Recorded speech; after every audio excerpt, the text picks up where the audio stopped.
Audio.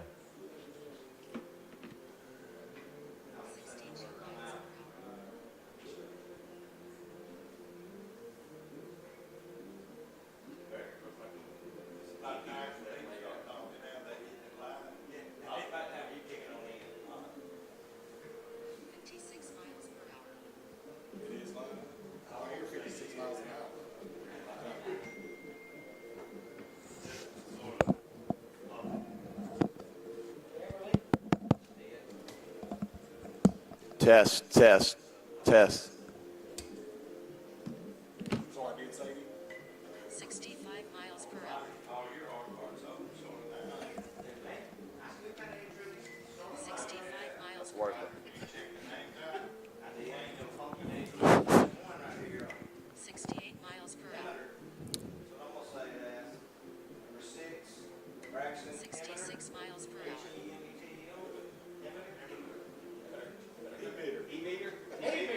Hey, Mater.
All right, can you hear me?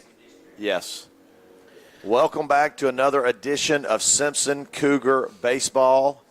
We're here with Coach Lane. I'm Coach McNulty. In the press box, as always, Landry Adcock. On the PA, Tim McMillan on the scoreboard. Don Lucas on the scoreboard for the live stream. And Charlie Welch back here providing detailed analysis on everything that he sees throughout the game, and we really appreciate it. He's our spotter. Cougars, after dropping the season series to Lamar, finds themselves in second place for the first time in the season with an 8-4 conference record. And we are looking to improve upon that and clinch the 2 seed. 2 seed will have a date with Mag Heights in the second round. 1 seed will be in the North State Finals, and then the 3 seed, same thing. They'll be on the 1 seed of our district's finals. Now I'm jumping ahead of myself because the Cougars could still be the 1 seed. Lamar and Park Place playing game 1 tonight. It's improbable, but it's not impossible. It's a mathematical. It is a mathematical possibility. That's right. Although we've seen Lamar and we've seen Park Place, and we know what each squad is capable of and not capable of. So that's right. Doubleheader at Lamar tonight. So we should know probably within the night where we are. So if they win the 2 games tonight at Lamar, they'll clinch, and then it'll be us, East Rankin, Leak, and Wayne shuffling for 2, 3, and 4. And you don't want to be 4. You get a date with Mag Heights in the first round. That's something we don't want to do. We think that we're capable of beating that team, but wouldn't want to have to do it in round 1. Right. So we got to take care of business. Again, play a Wayne team that's 10-15 down after last year. Really good last year. Had some really good arms and a really good series in the regular season and the postseason last year against Wayne. And this year they're down a little bit. Lost some seniors, as we said. 10-15 on the year coming into this series. 6-6 in the conference. Your Cougars, 16-10 on the year, 8-4 in conference, and really since Smith has been out with the hamstring, we have not been able to find our footing. 1-4 since he hurt himself in Game 2 of the East Rankin series a couple of weeks ago. Right. And, even the injury itself was detrimental to that specific game. We talked about if he doesn't slide injured right there, we're still 1 out with runners in scoring position versus, 2 outs. We win the game. Exactly we win right. that game, and we're sitting, we're sitting in first place because we probably don't lose any of the games to East Rankin. Right. That's exactly right. But here we are, and it's how we respond. That's exactly right. It's just we've talked about it all season. How do we respond? Baseball is a game of failure, and how you respond to that failure is what makes you a good baseball player or not. Coach Case and Coach Hillman. Coach Hillman from Taylorsville, good baseball player in his own right. Came up in the early 2000s. Signed out of high school with Delta State. Finished his career at William Carey. Played a little independent baseball in the Frontier League. A very short stint there. But hard-nosed player back in the day and a hard-nosed coach. Always has his guys ready to go. Think he won a couple of state championships at Taylorsville and decided to get out of the public school into the private school and took over a Wayne program that he has had a lot of success in his 4 years there. Coach Keith Case, our coach, first-year coach, Hall of Famer, National Junior College Hall of Fame coach, unbelievable resume as a baseball coach, and they're giving the lineups to the home plate ump and field ump, and giving thumbs up here to the press box, saying they're going to do a good job. We hopefully they will do it, and we will appreciate very good, succinct calls all night. That's right. Maybe I don't have to work tonight. Maybe I can sit up here and chat with you and watch some baseball, and I don't have to get down there and. I'm going to be honest, Drew, anything. with our fans, not likely. No, man, we've had good fans. Except for We have passionate fans, man. That was tongue in cheek. I really should have said against Wayne we're probably good. Leak and Lamar and Lamar a little chippy. Yeah, there's a potential for But that's okay. somebody to get chunked out. The feeling's mutual, man. I feel the same way. Heck, I'm ready to get out there and roll with them. I'm supposed to be the voice of reason. Supposed is the key word there. Supposed to be. Supposed to be. I'm chomping on some Sour Patch Kids, and the orange flavor is criminally underrated. Hello and welcome back to the campus of Simpson Academy for game 1 of the district. Well, you know, I can hear. My mic has. I can hear every detail of it. All right, we're going to let Landry give the starters for Wayne and Simpson. So here's Landry Adcock on the Leading PA. off for the Jaguars, playing shortstop, number 12, Eli Moody. Batting second, playing second base, number 11, Cohen Wally. Batting third, pitching tonight, number 1, Patton Shirley. Batting fourth, playing center field, number 22, Colt Stringer. Batting fifth, playing third base, number 3, Tyler Wooten. Batting sixth, DHing tonight, number 2, Caden Lowry. He will be DHing for your catcher, number 24, Brennan Harrison. Batting seventh, playing left field, number 4, Cale Graham. Batting eighth, playing first base, number 6, Braxton Hemitter. Batting ninth, right field, number 9, Drake Frazier.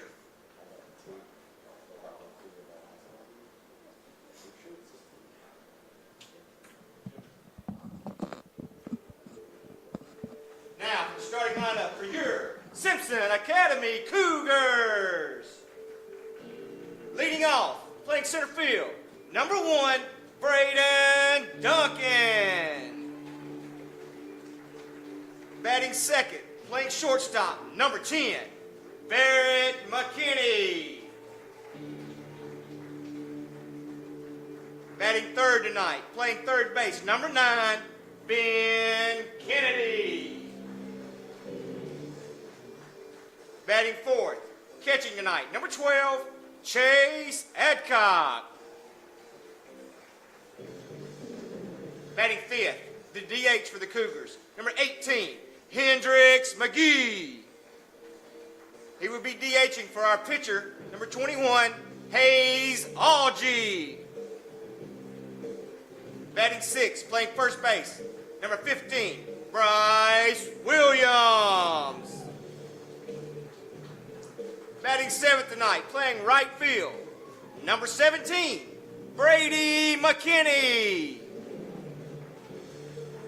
Batting eighth, playing second base, number 8, Cole Walker.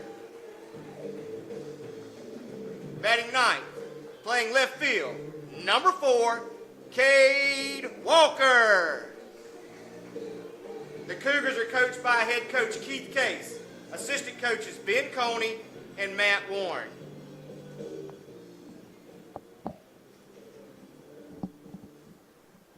If you will, please stand, remove your hats, as we're led in prayer by Simpson Academy's headmaster, Drew Lane, followed by our great country's national anthem. Let us pray. Our most gracious Heavenly Father, God, we just praise you for this beautiful day that you've given us, the opportunity to come out here and enjoy this great game.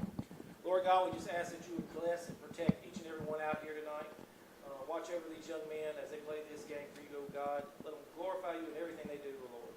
Lord, we ask that you would watch over the fans, officials, and the teammates as they leave tonight, God. Give them traveling graces, Lord.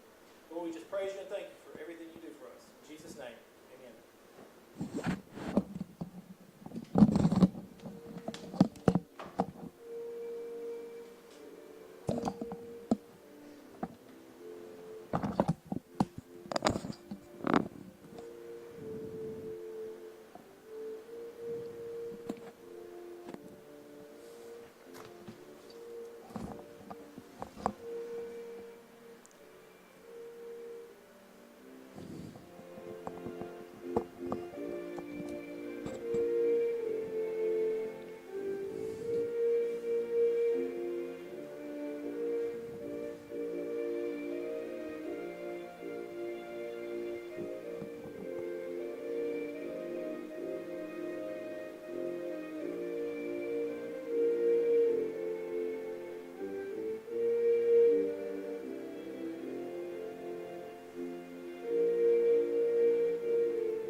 And we're back.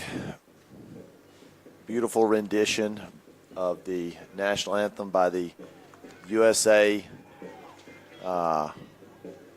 If it's the one we got in football, it's the USA, like Sailors Quartet. So great job right there. And Brett Duncan has joined us again in the press box.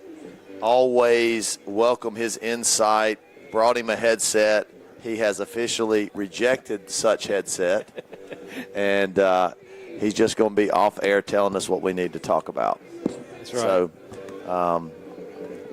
Cougars again, 16-10 on the year, 8-4 in the district. Hayes Algie pitching. Very good. Thank you very much. Chase Adcock catching. That's the battery for the night, to start at least. Bryce Williams over there at first. Senior night for the Cougars. He's the first one on the list. Colt Walker, freshman, second base. Barrett McKinney, shortstop, senior. Ben Kennedy, third base, senior. Cade Walker, left field, senior. Braden Duncan, center field, senior. And Brady McKinney, freshman, playing for the injured Gage Smith, senior. Have a couple of seniors that also contribute, Connor Cohn and Walker Polk, both here on senior night, looking to find a way to help this baseball team win a game. First pitch for the Wayne Academy Jaguar, up for ball one. Well, you know, Josh, we were obviously disappointed in losing that series last week. Really thought we should have won that. Hard chopper right there to get the leadoff guy on. So single to start the game. So really like to see how we bounce back here. And, you know, this, you said it earlier, this Wayne Academy team is down a little bit, but this is a team that still is very dangerous, and we cannot look past them. We can't look towards the playoffs. So we need to take care of business tonight. Go ahead, jump out, get a win early in this series so we can lock down our 2 spot. Well said. 0-1 to the hitter. No balls and a strike. Runner at first. Hayes gets the call. And quick throw to first. Just gets under the tag. So strike on the batter. So no balls, 2 strikes.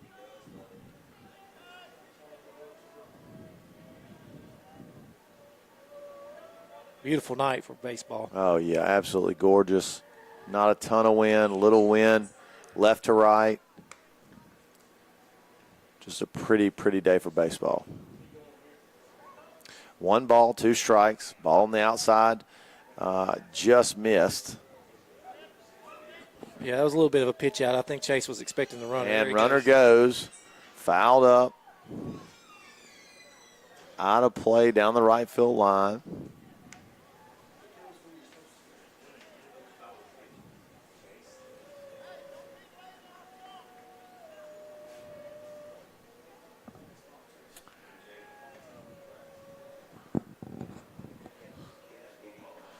Coach Mullins will join us at the end of the first inning for Simpson baseball history, along with what he thinks about this baseball team and the run they can make going into the playoffs. Oh, yeah. Multiple state champion winner, baseball, football. Love to pick his brain because he is Simpson a historian. a wealth of knowledge when it comes to Simpson baseball, Simpson sports in general. Yeah, he has Coach Kaufman and I reference this. He has a binder with every win and loss for football of all time. He can go back and look at every single game and the score for 55 years. Oh, that's awesome. And thrown away to right field, and on the pick play, that'll go down as an error for Hayes. And Bryce maybe should have caught that one, but it was in the dirt. I would say need to have a little bit better throw there. Right. But didn't advance 2 bags, so still nothing hurt here. You just got to get the hitter. Ball just a bit inside.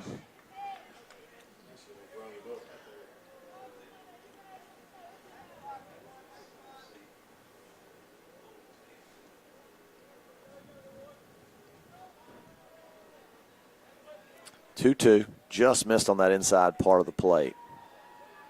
And nice slider. That's going to be a tough play, though. And Kennedy eats it, and that's going to go down as an infield hit.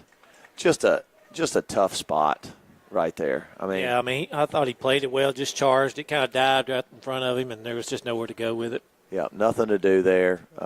Ben did the right thing. So runners at first and third, nobody out. The Jaguars are threatening all of a sudden. 2 base hits to start the game. Batting for the Jaguars, number 1, Pat Sherman.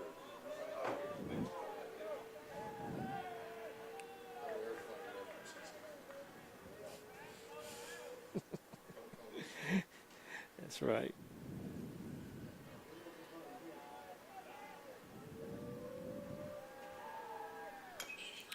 And fastball fouled back for strike 1.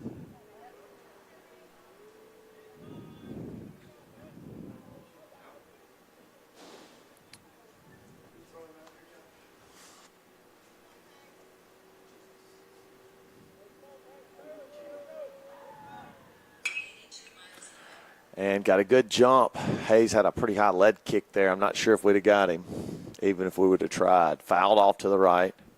And we know Hayes has got a good slide step as well. We've seen that over the years. Maybe they're just they're going to concede that runner, not sure, but he got a great jump right there.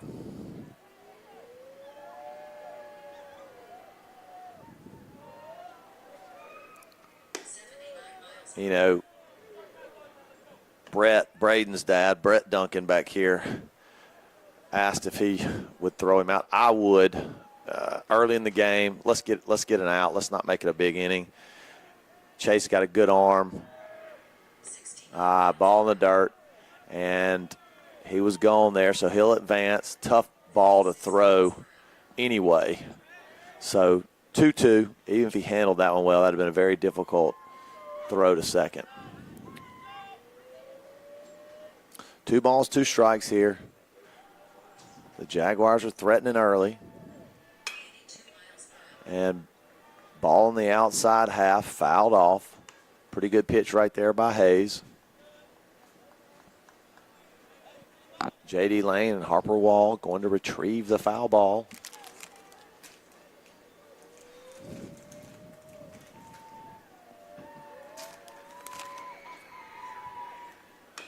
Oh, good pitch right there by Hayes. Visibly frustrated that he fouled that one off. That was a well-executed pitch. Good job of fouling that off because typically that's strike 3. That's exactly right.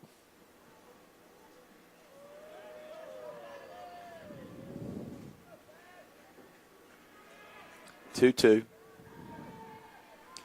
And off the cap. Tough play for McKinney. Makes it. And it looks like the sun is bad in Bryce's eyes. Tough on the first baseman here, but really good job by Bryce to stick with it and secure it in his glove for out number 1.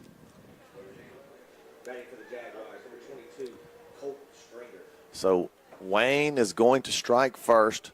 Got 1 run home right there, so 1-0. 1 out.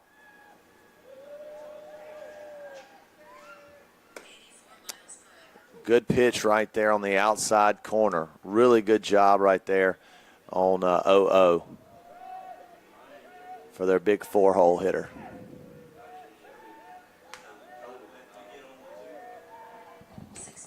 Ball out.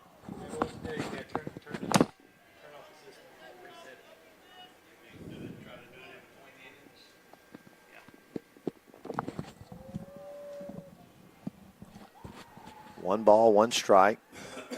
Oh, not a bad pitch right there. Almost got him to commit, but he checked his swing, held up. 2 balls and a strike. Like a little slider right there. Hayes gets the call. And really, really good pitch right there. So 2-2. Hayes has touched 84 tonight. He's running between 81 and 80.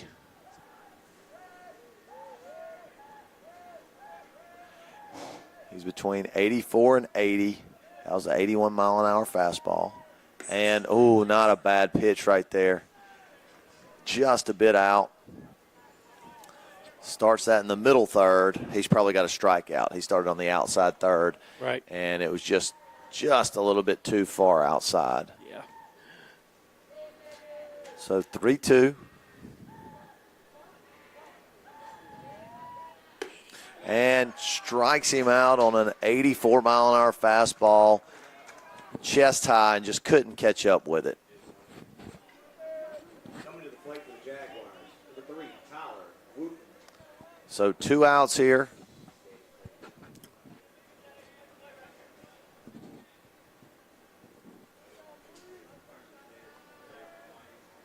One nothing. Wayne here, runner at third.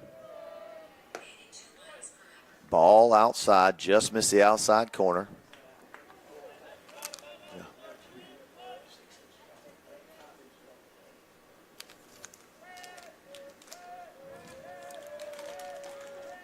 And 2-0, ball outside.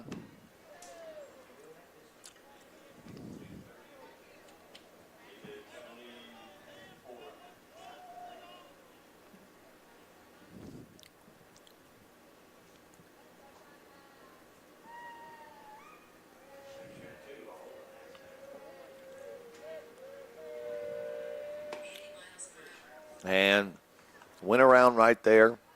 2 balls and a strike.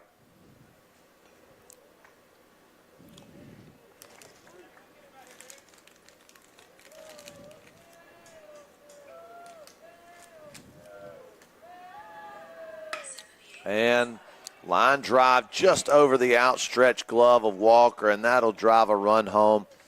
Looked like Walker was going to get it. He's playing in that shallow right field and just couldn't quite get to it over the outreached glove. Half an inch, and I think he gets it. That's it. I mean, it was so close. He might have actually. He got a little piece of it, didn't he? It looked like he might have. Nevertheless, drives in the Jaguars' second run of this top half of the first. 2-0 here after the RBI single. Ball outside.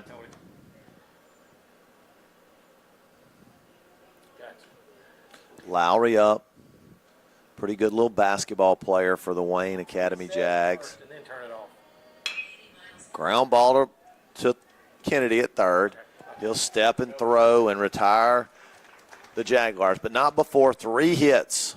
Drives in 2 runs, no errors. We go to the bottom half of the first. The Jags have struck first here at Mendenhall, 2-0.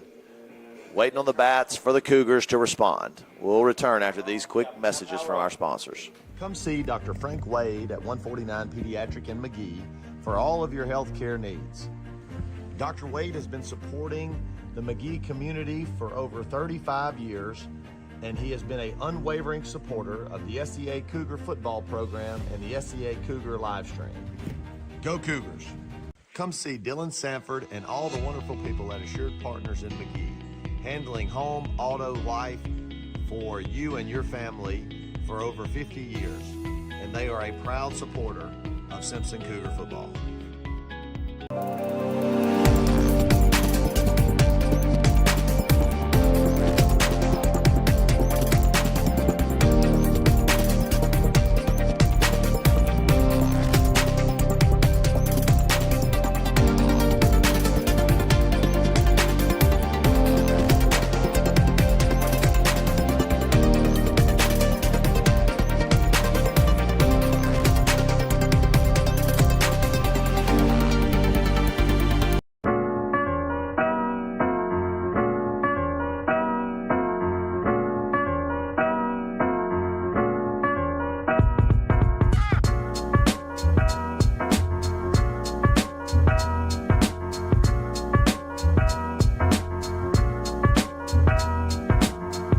We would like to thank Landry Adcock and Landmark Surveying for continuing to be an unwavering supporter of SCA Cougar football and SCA Cougar live stream. Go Cougars!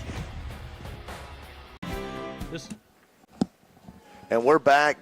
Duncan up here to lead off for the bottom of the first. Senior night. Duncan been an unbelievable player for such a long time in this program. An elite athlete leading us off here. Typically, you're going to get a good at-bat from him.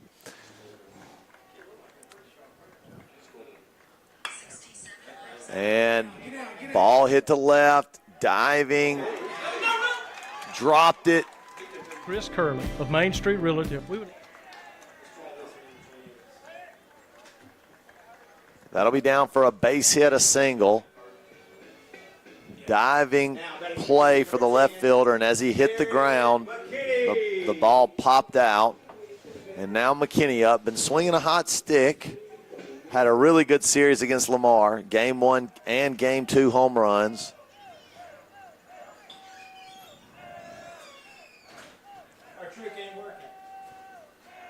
And picks off to first. Duncan gets under it.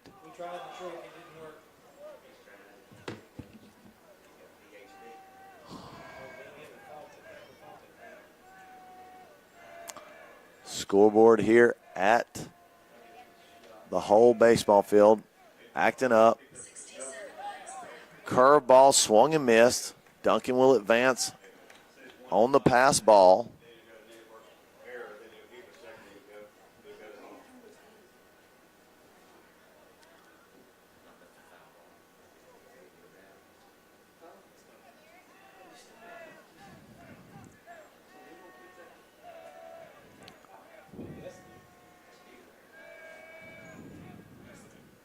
And curveball.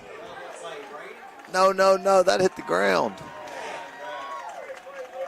Diving play by the shortstop. Looked like it hit the ground, but maybe I missed it. I mean, it was close. But they call it out. They call it a catch, and then they double up Duncan. I mean, there's not a whole lot Duncan could do on that one, to be honest. Really not. I mean, You just unlucky. Yeah, just an unlucky chain of events there. So ball's up, 84 miles an hour right there. 2 outs in the first after the line out double play. And fisted down to right. Looks like it might get down, and it does. Another diving opportunity by the right fielder, just comes up shallow. Looked like it hit off the heel of his glove and bounced out for a base hit for Kennedy. And, you know, that's how baseball is. Chase Adcock. You know, Kennedy gets fisted, single, McKinney line shot, double play. You know, sometimes that's just the way it is. And that brings up Adcock, who also had a good series against Lamar. And the Cougars hit it well up until Game 3. Game 3, we were completely shut down. I think we had 3 hits on the night, 5 base runners, only 2 base runners in scoring position all night long. Credit Lamar to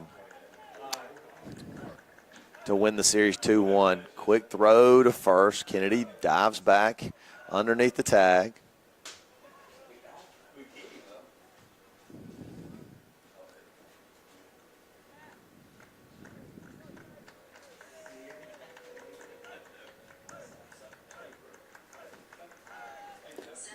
And ball on the outside. Missed down and away. 2 balls, no strikes for Adcock.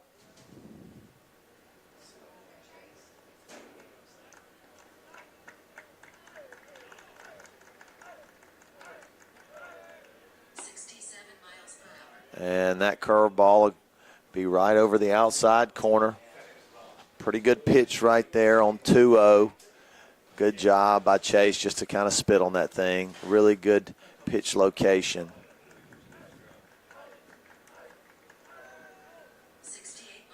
And 3 balls and a strike. Looks like a different arm slot for his curveball and his fastball. Just watching. Curveball's a little bit more overhead. Fastball's a little closer to the 3/4.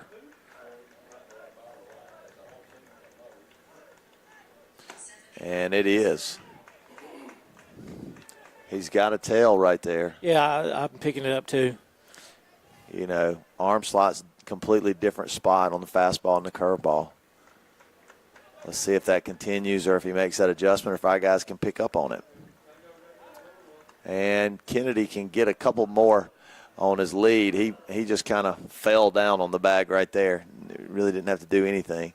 Well, I see why. He's going on the pitch, 3-2. My bad. And there he goes. And well hit to left center. And tracks it down at the warning track for the 3rd out. And just real unfortunate we didn't get any runs there. But no runs, 2 hits, no errors.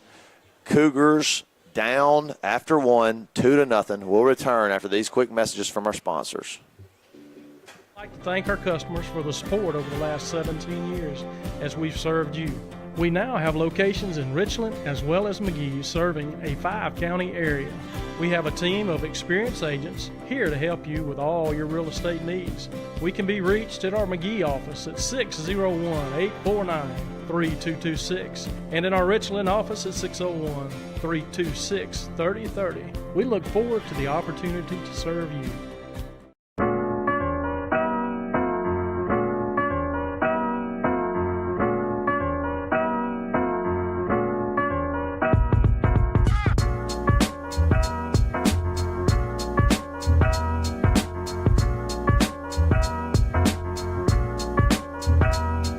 Family owned and family run, Zip's Restaurant has been providing McGee with great food, including the Zip Burger and special sauce, for over 50 years. And we are proud to have them as a sponsor for SEA Cougar football. Call Anthony Smith and 49 Service Center at 601-847-6700 for all of your automotive needs, and they will get you situated. They have been a proud supporter of Cougar Athletics and Cougar Live Stream. Go Cougars. Come see. And we're back. We got 2-0 here, top of the second. Coach Mullins and Coach Lane over there working on the scoreboard. They'll be joining us when they get that back rolling. For the Jaguars in the top of the second. Number 4, Cale Graham. Graham to hit.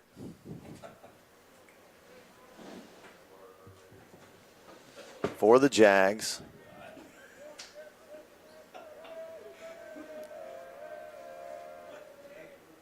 And good job by Hayes. Fastball up, swing, and a miss. No balls and a strike here.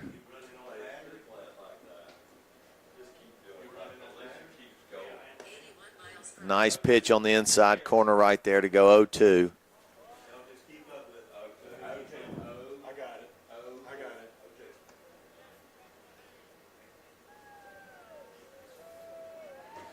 And quick work of Graham. Great job by Hayes to jump out and get the first out on 3 pitches. Couldn't execute any better. Really good job by the young sophomore. Coming to play number 6, Braxton. Emitter. Oh, yeah. Just. Oh, Coach. Oh.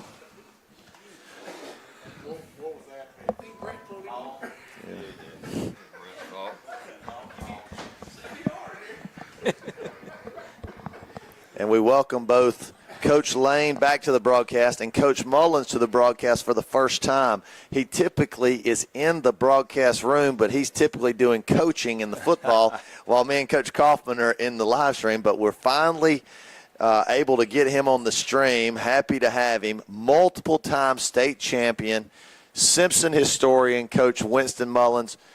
Appreciate you dropping in, Coach. Well, I appreciate it, and that historian means that I'm real old, so that's all that means. And as far as that multiple state championships, it's because, like I tell people, I never won any state championships, but I had a lot of good players who did, and I was fortunate enough to coach a bunch of really good players here, and also that group I had at Mize had some really, really good players, so they made me look good. I know a bunch of you guys played for me. Y'all went on to play somewhere else, and it makes it a lot easier. That was a nice hit by Wayne right there. Yeah, I mean, it still doesn't take away. It still doesn't take away your rings. I mean, and like I said, I cherish those very, very much. And you do need some players, but it's a good mix. You can have good players and not win it. No doubt about that. And the thing about it is what you just said. The players have just got to buy what you're selling. I mean, if they believe in what you're preaching, I think if you guys would say the thing that we didn't, the double play ball. Here we go.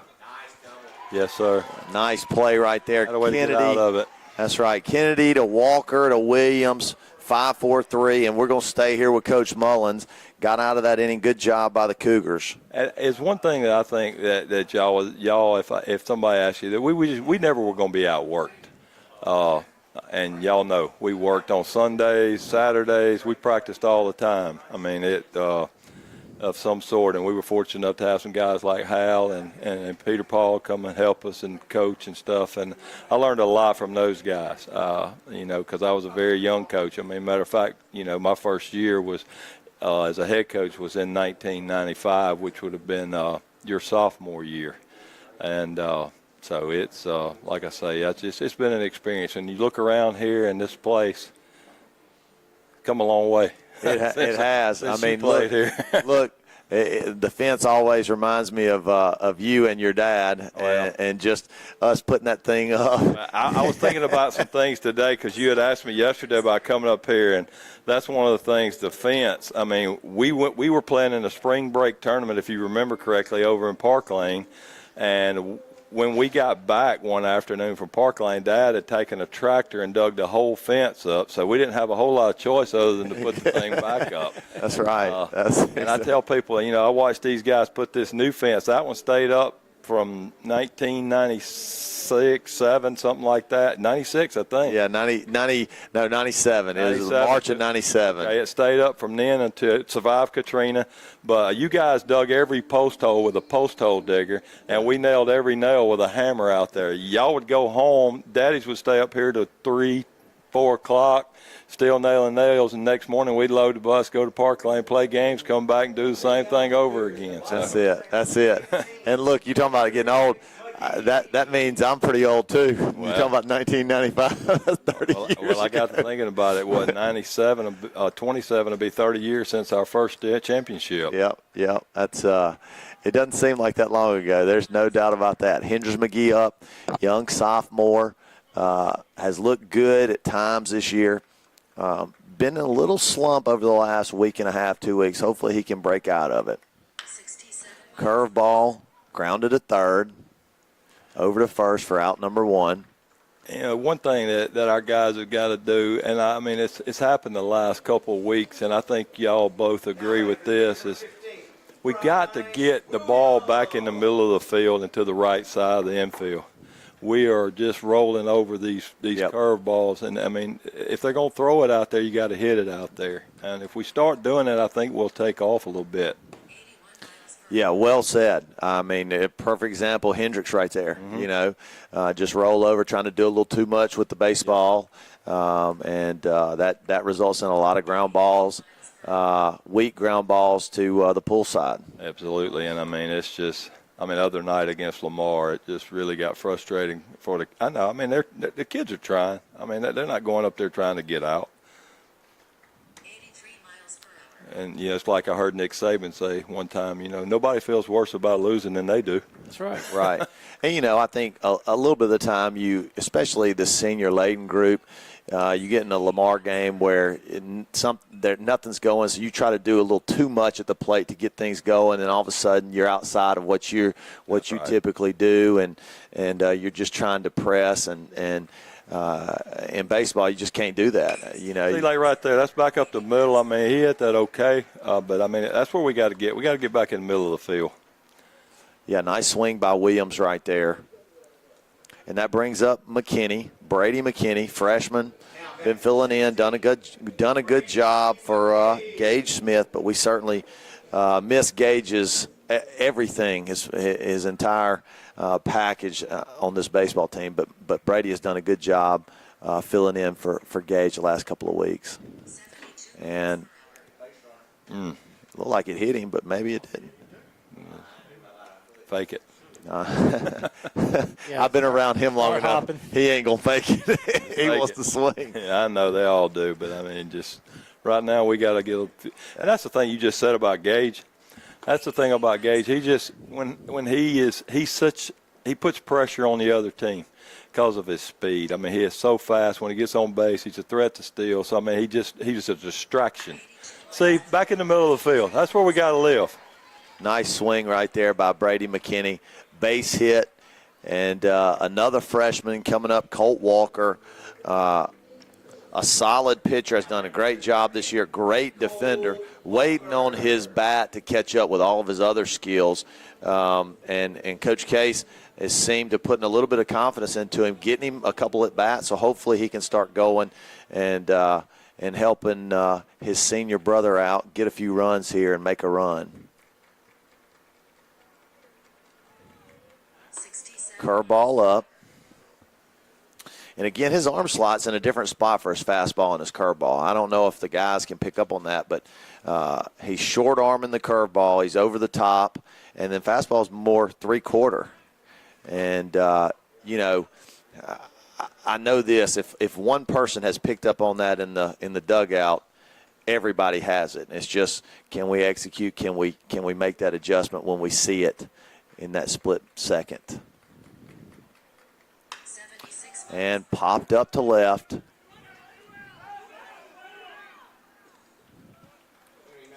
And that'll do it. No runs, one hit, no errors. We will take a quick break and return to the action. Wayne up 2-0 after 2. Frank Wade at 149 Pediatric in McGee for all of your health care needs.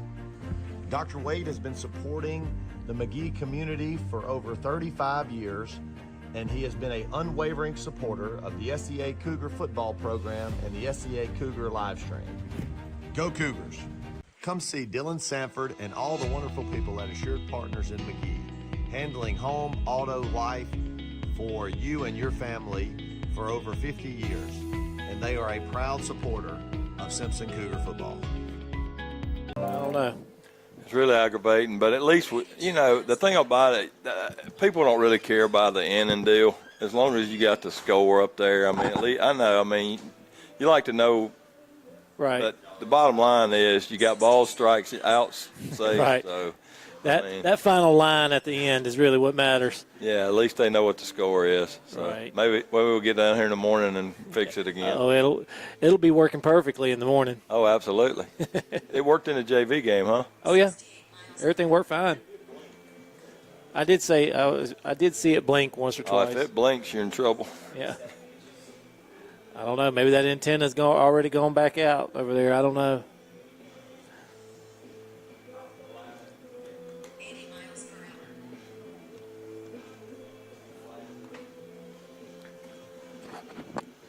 We need a quick inning right here.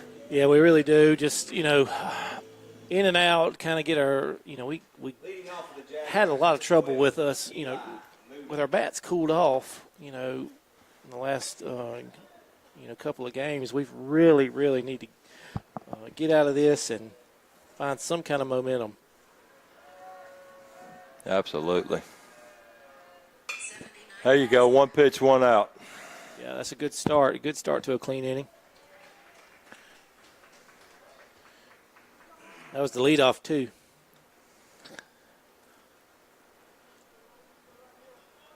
Now batting number 11, Cohen, Wally. Yeah. Cohen Wally up to bat. 82 miles per hour. Good pitch. 82 miles an hour inside, swing and a miss. Hardy, too. Yep. Real late on that swing. 82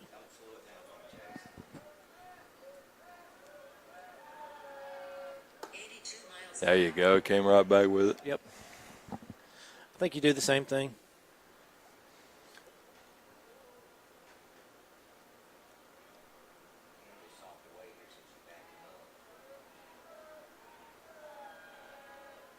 miles per hour. All right, Hayes, let's find. Yeah, he's just find your spot, bud. Well, there's one good thing about this whole year is that you got some really good young arms coming. Yeah, we've talked about that before. Me and Josh, the entire starting order will be back next year. Yeah, and you got to throw Allen. I know he's hit a little bump in the road on the mound, but he had some great success early for us. Exactly, And he really has. You got him back. And when he locates, yeah, he's a tough pitcher to face. So the pitching staff, and y'all know like I do, that's the key to baseball is that guy on the bump. It is.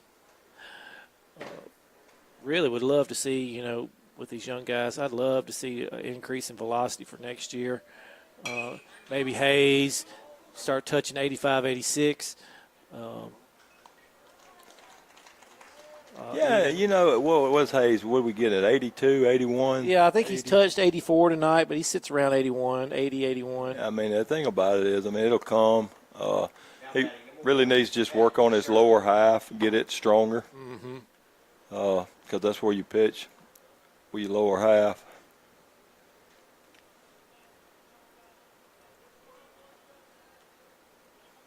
Well, Hayes has always, even from a young age, been technically very sound in his pitching, and he's always kind of been dominant in his younger age. So when some of that strength kind of catches up with him.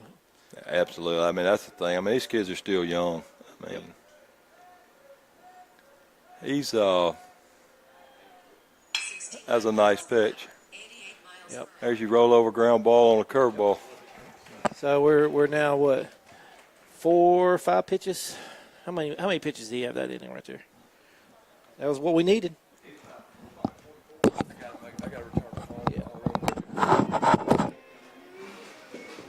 I was trying to see.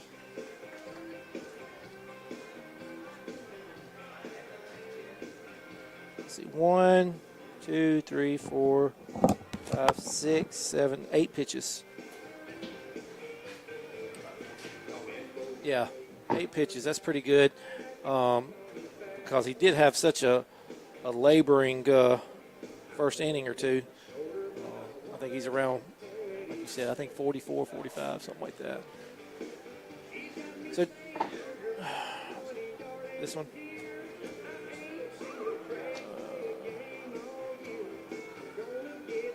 Let's see. All right, so Hayes is at 46. He's faced 12 batters. Wayne, surely he's at 23. He's faced 8. So quick, short inning right there really helped Hayes' ability to go an extra inning or two right there. 65 miles per hour. We want to try to keep it family oriented.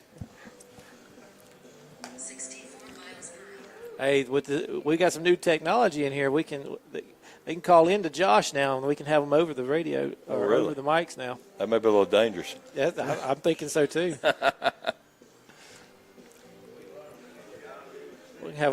We can have a call-in show like Paul Feinbaum. All right.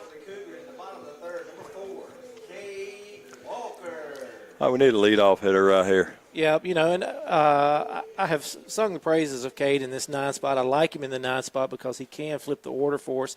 He's cooled off of late, but really would be a good time for him to get back in the. Now, see, he needs to beat that out. Yeah, he should beat that out. Good. Yes, sir.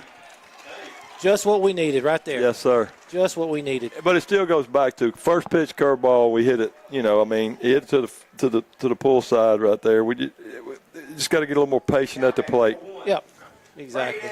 And look, shortstop made a pretty good play on there. That was a really good play. Really good play. Deep in the 6 hole, came across, set his feet.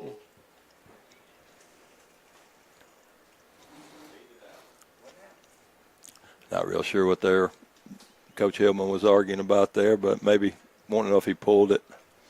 I think he just beat it myself, but I'm biased. Yeah. Yeah, I don't think it was a question of pulling off the bag. I think he just beat it. Good. Yeah, good thought right there. With your 2 of your quicker guys, create a little pressure on the infield.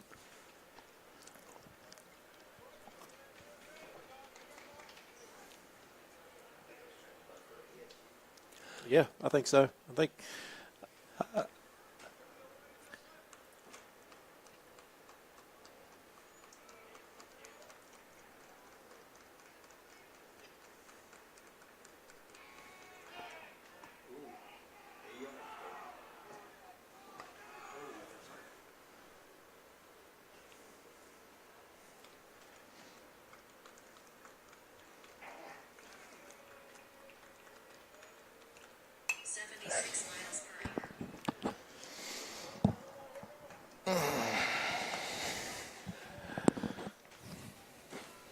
All right, Dunk. 2 out. 2 strike hitter right here.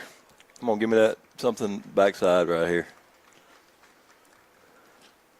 what about a little looping liner? That's a pretty good pitch to foul off right there. Yeah. A little too close to take. Probably was up, but 2 strikes. That's not a bad job. Yeah, good defensive swing. Like you said, I don't think it was going to break in the zone, but with 2 strikes, you don't want to put it in the official's hands there. Not here. Yeah, not here. 65 miles. Get on the bag. Oh, my goodness. Boy, that was close. It was real close. Foul ball down the line. Yep. And he's back. Very, very subtly. Y'all continue. Yeah. Smooth transition. He guessed at that, by the way. Yeah, I think he did. His vantage point's not very good for the left field line. Yeah. Was it fair? I couldn't tell. No, It was foul. No, it was foul. I missed the bag by probably 3 feet. Yeah. I'm talking about on this side of it. Now, it was probably a foot out, but it had stayed, it would have been there. So a ball and 2 strikes to Duncan. 1 for 1 with a single. Walker on first. Small lead by Walker. Yeah, I would like to see him get a little further because Kate has some speed. I don't know. Well, he's not even making it. He's not even to the As cutout. you can say, he's not even making it to the cut. Oh, that's what I'm talking about. Get in the middle, baby. Get in the middle. Get in the middle. That's going to roll all the way to the Get in the middle wall. of the field. That's going to score right. That's a triple, guys. That's what I'm talking about, Dunk. Exactly what we needed right there. And Braden Duncan with a stand-up triple. And like Coach Mullins said, just waited back on that curveball, let his hands do the work, and hit a line shot in the right center field gap. Josh, and I think you might be. How many hits we got, Drew? Every one except for the pull side hit. We got 5. And I missed the first couple we were working on the scoreboard, but the thing about it is the last 2 hits we've got have been dead up the middle. Right. I mean. Yep, you're exactly right. And, Josh may have had a point here. Maybe they are picking up on that curve early. Oh, Barrett. And, sometimes, Barrett, I think his power area is the middle away third. So if he just doesn't get impatient with his hands and let the ball travel, that's where he hits it. That's where he can absolutely hammer it. Well, the thing about Barrett, he's got power to all fields. I mean, and if they're going to try to throw him away, I mean, he just needs to take it over the Absolutely. J.L. Roberts sign out there and give us a lead. And that was a hanger right there, fouled off. And that's what he did in the Lamar game, really the Lamar series. 7 for 10, wasn't he? Yeah, and just hitting it everywhere. I mean, I think that's the key. Off the base of the wall and right, home run to center, home run to left. Oh, Hey, we tied up. and Duncan will score and tie it up on the wild pitch. So 2-2 is your score. Bottom 3 here. You can't call that out there. You can't call that out there. I know we had that happen to us the other night, but, I mean, you can't call that out there. I mean, you just might as well – that's whatever the home plate umpire says, you got to go with it. And we got that call the other night. Somebody called it on us. Yeah, and the home plate umpire did a good job of not even acknowledging that. And 83-mile-an-hour fastball out of the zone, full count. Good AB by McKinney here if he can win it. I'm looking away right here, Barrett. And that ball is absolutely killed foul. Yeah, that's way out of here.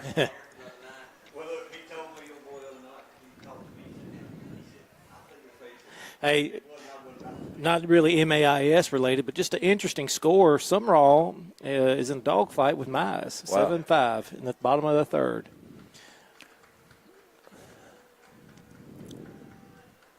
And back up the middle. Back up the middle. Base hit by McKinney. I mean, just back up the middle. And Barrett looks very comfortable at the plate. I was going to just say that was a really good AB by him.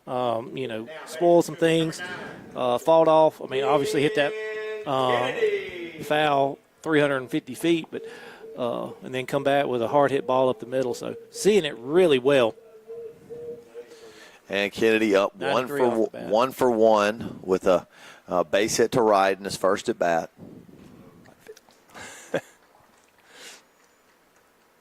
And there's the curveball, dug in the dirt. See there, our guys, a middle of the way approach right here with the way this guy's just spinning it up there. I mean, right. I think we've had a little bit of trouble with that approach. I think we can get him out of here if we'll just stay back, hit a lot of balls to the middle of the way. So to see that. Kenny gone. There you go. There it is, guys. Excellent. That's a double. And that's going to be a double in the corner at least. At least. It's going to be a triple. He just dropped it. And yep, that's a triple. Kennedy's going to drive home McKinney.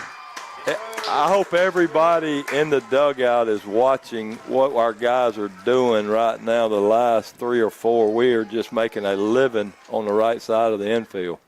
And that was a great piece of hitting. I mean, you've been saying it since you put the headset on, and I think the Cougars been listening, since we've gone through the lineup. That's exactly right. The approach has been great. Yep. Well, I was up here just piddling around yesterday doing my normal piddling stuff, and Coach Case, that's what they worked on all day in the cage, in the tunnel out here. I had it rolled out here, and they were really concentrating on hitting the ball to the backside. And, it just keeps your hands inside. I mean, people don't understand. You can still pull it. 66 miles per hour. I mean, you can still pull it. If you get that pitch, you can pull it. 2 balls, no strikes. That's right. I mean, you just quiet body and let your hands play. See the ball, and wherever it's pitched, just go straight to it. That's it. Pitcher's having a little. He's a little frustrated, kind of throwing his hands up at the official. Landry may disagree with me right here, but I turned Chase loose right here because we got a guy on third, got a chance to drive one. And that's smart by being not coming right there. We got no outs. I mean, we got a chance to bust this thing wide open. Ball 4 for Adcock. 4 pitches, 4 balls. And Hendricks McGee walks up. We'll get a courtesy. 0 for 1. Courtesy runner, Reed. Another young freshman, athlete. All right, got some good speed on him. Really need Hendricks to get hot right here. Yeah, and it's what Coach Mullins said. Really interested to see if Hendricks can make an adjustment after his first at bat, because he really got around it trying to do too much. And let's see if he can stay within himself and hit it where it's pitched and just execute a good at bat here. Well, I think we ought to run Spencer right here and give him a chance to get 2. Man, I'm a really good coach up here too, by the way. Oh, look. There you go. Good read. Good read by Spencer Reed. That was. I mean, now we got it. Now backside ground ball to shortstop. We're gonna be, get another run, get a guy to third right here. 80 miles per hour. Strike on the outside corner. They're nibbling out there. 1-1. Our scoreboard's kind of slow, man. It's not working exactly right. And that's that'll nice. do it. Very nice. Yep. Back up the middle, get the run in. There you go. I mean, you got the infield back in the middle. Hit it in the middle. Let's get the run. We'll take another one just like it. McGee looks frustrated walking off, and that'll just be sign of maturity where, you don't you're only hitting for yourself as opposed to hitting for the team. If the only way that bat is not productive, if you're thinking about yourself only. That was a very productive out. There's no doubt. Look at here. Another backside ground ball. Really good job by Williams. That's textbook baseball. It is. Absolutely great job right there by the Cougars to execute. And this whole inning, I think, what are we, 5 runs this inning? Yep. And really just good baseball. Well, and the first and third baseman have not fielded a ball by a left-hander or a right-hander in this inning. Our right-handers are going over here, and our left-handers are going over here. So back up the middle. I mean, I know he feels it. That's fine. I think we got a good idea what we're doing now. Look, me and Josh have talked about this where, in the previous games, there wasn't really much of an approach that we thought of. And to see that change in just this inning, credit to the boys for listening, like you said, to Coach Case and making those adjustments. Really, really glad to see that. You look at this, you look at our lineup, and we got a lot of good hitters on paper, but, I don't think they've been producing the way that they're capable, and that was a very good microcosm of how they should be hitting, where they're not trying to do too much. Right. We're not trying to hit a 8-run home run every time we're up with every hitter because we've committed or signed somewhere. Yep. They stay within themselves, and all of a sudden you see that, hey, we got some good hitters. Well, we just got 2 outs and 2 runs. So you want to – I'll trade that anytime you want to trade 2 outs for 2 runs. Yep. Absolutely. And maybe as Coach Coney or Coach Warren needs to pull Hendricks aside, and that's a learning it's really a learning opportunity for him. He's frustrated, visibly threw his helmet down, kind of looks sloppy. You need to pull him aside and say, hey, look, that's not your at bat. That's the team's at bat, and you did a good job. Absolutely. You know, and you got to accept. You got to accept your teammates telling you good job. You got to accept that sometimes it's not about hitting a home run. It's about getting that runner in. And he also got, to me, one of the most important stats that they have, and that's the RBI stat. Yeah, right. Absolutely. I mean, he got one of those. There's no baseball player that's ever lived that understands baseball that doesn't want RBIs every time he gets up. I mean, that's the It's a goal, drive in runs. that's it.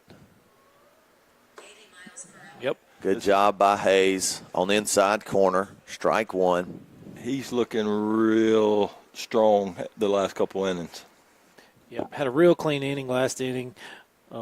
He's got him eating out of his hand right now. That's going to be tough, though. I mean, Ball that's just bounced a tough off the break. plate, barehanded, That's just and a tough break. yeah, not enough time right there. Well played by Hayes, but just an infield single off the plate. That's just tough. Yeah. Tyler Wooten. Wooten up for the Jaguars. RBI single in the first inning.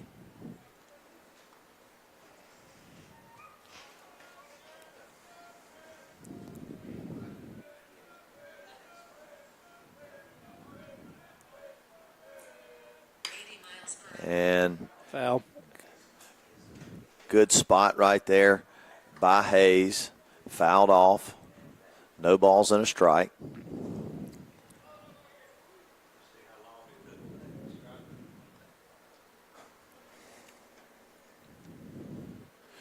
Now, Coach Mullins, the question is, I know you have a massive score sheet for all football games in the history of Simpson. Do you have that for baseball? No, I don't. I have stats from the years that I coached, and of course we didn't have, when you played, we didn't have game changers. So the ones that are game changer, I got those. But no, I don't have every score.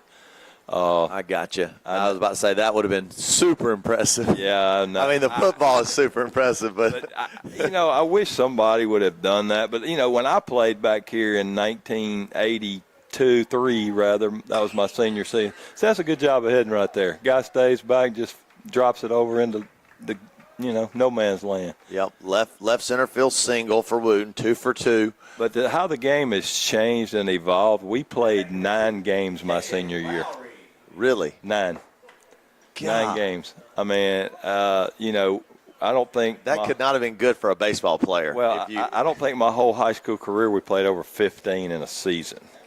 Golly. I mean, the first baseball team here was in '78. We're coming up on the what is that? 50 years of the first baseball team. And hit by pitch, so they'll load the bases. Lowry hit by pitch. We need a little damage control right here. Yeah, Hayes all of a sudden in a little bit of trouble. Little chinker right there, back to Hayes.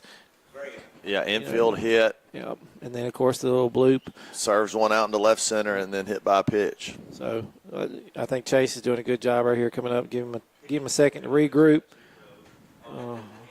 Yeah, I know our records, but I don't, and I can tell you the big games that we played and who we played. But well, I have all 3 of those years in a binder. I dug them out today and was looking at them. Oh, I'd love to see that. Yeah, it was pretty good stuff. Y'all hit 48 home runs your senior year. That's definitely a school record. We had some that's power in incredible. that lineup. That's incredible. Duncan said 50-something the We other day. had 299 RBIs. Yeah, we were pretty salty. Somebody asked me, did I hit and run? I said, no, we ran and stopped, and then we hit it out. Yeah, we had we had some power through that line. I mean, 3 guys on that little small 2A team play professionally. I think 10 or 11 guys collegiate scholarship offers. Absolutely. I mean, you don't see that a ton. It was a special group. Yeah, and that's what, I tell people all the time, in the 80s, James Ray Berry, Craig Berry, Coach Kaufman, they had some really good baseball teams, but they were kind of, stuck like that. And then when I came here, and I've told you and Drew this story before, and you can remember this, we didn't even have a concession stand. Right. I mean, y'all brought hot dogs, and then somebody would bring the buns, and then everybody loves a winner, and y'all started winning, and it became big. Oh gosh, dog it, double down the line. Or 3. That'll get 1 home. 2 home. That'll get 2 home. And it'll be a ground ball double down the left field line. So that brings the Jaguars to within 1, 5-4 Cougars. And the Jags still threatening here. Runners at second and third. Nobody out here in the top of the 4th. That's like, we had a dirt cage out back, and then we finally put the concrete one over here. Oh, yeah, had the upstairs. I thought we had the first indoor. We were like pros. I felt like pros when we were up there. We'd hit, and then we'd walk down. And oh, yeah. I'm like, man, it don't get no better than this. Yeah, we had the first indoor. It was above the gym. That's awesome. It was awesome. Yeah, had one big light up there we could hit with. I mean, we took a ton of hacks up there, though. We did. Golly. 79 miles per hour. And, looking back to those teams, I think the 98 team could really hit. The 97 team, we relied on Larkin a significant amount. We could hit, but it was really – there were holes in our line. I certainly wasn't the same player in 97. That's what I was going to say. Y'all all grew up a year because we had most of everybody back. I know we lost Larkin, but then we added Blakeney on the hill your senior year. That's right. And also the one that nobody really remembers, and he was a tremendous baseball player, was Josh Robinson. Yeah, JR. Yeah, absolutely. He was really good. If we could get him out of the pool hall. He was making too much money. I'd pull up, and he'd be asleep in the car at 7:50, and then we'd walking to break. He'd be asleep in the car at 10 o'clock. Absolutely. So he told a story one time we were in the dugout. He said, Coach, when we hit, our inning lasts a long time. When they hit, it doesn't last long. I said, yeah, that's a good thing. Yeah, we were pretty good. Yeah, I told Drew the other day we were talking about that team. I said, I had one job, make sure we had diesel. And Mr. Gregg was ready to drive. That's all I had to do. Well, show up. Just show up. Yeah, if I could get them there, we were probably going to win. Us and Hillcrest had some battles. I know. They were loaded too, though. I still, that our 98 team. Yeah. Kraft ran into the wall. Yeah. Yep. Kraft ran into the wall. And then, no, that was Silliman. He dropped it. If Chris Kraft is watching right now, you cost us a game at Hillcrest Academy, dropped a fly ball. We win it, 2 outs in the bottom of the 7th. I didn't say that, Kraft. That was all Josh. You sorry sucker. Uh-oh, tied up. Cut it and pick him. Go, cut it and pick him. And that'll tie it up here. Is that the first out? Yep. Wow. So finally got an out here. 1 down, 5-5. The Jaguars have battled back, tied it up here after the big inning from the Cougars in the bottom half of the 3rd.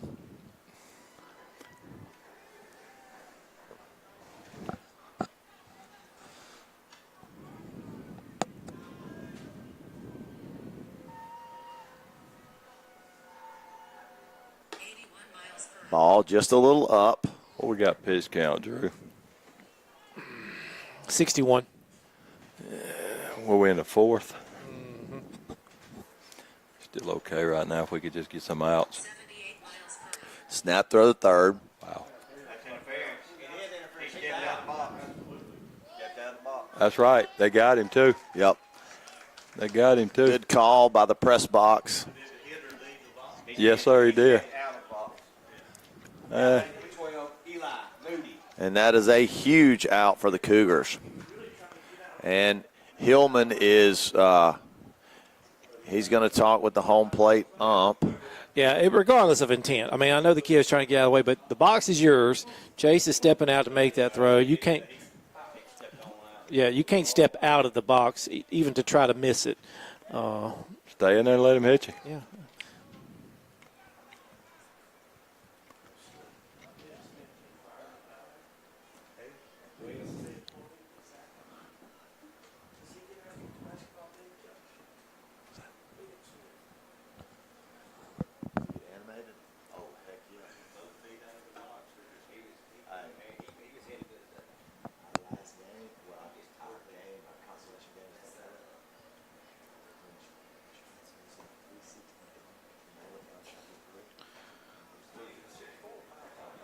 5-5. 5-5.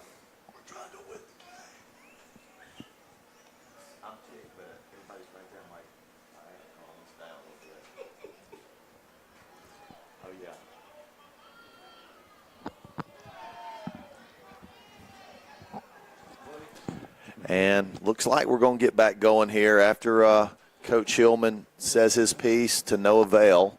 Yeah, he's getting a little chippy over there, but so second out confirmed. And ground ball, kind of a tough play there for Walker. Good job by Colt. And just good. Colt's a great defensive player. I mean, to sit back on that ball and know what type of throw you need to make to get the runner. I mean, he's just got a great feel for infield. And that retires the side, but not after Wayne strikes back and gets 3 runs. So we'll go to the bottom half of the fourth, 5-5. We'll take a quick break and return after these messages from our sponsors. I'm not sure he did.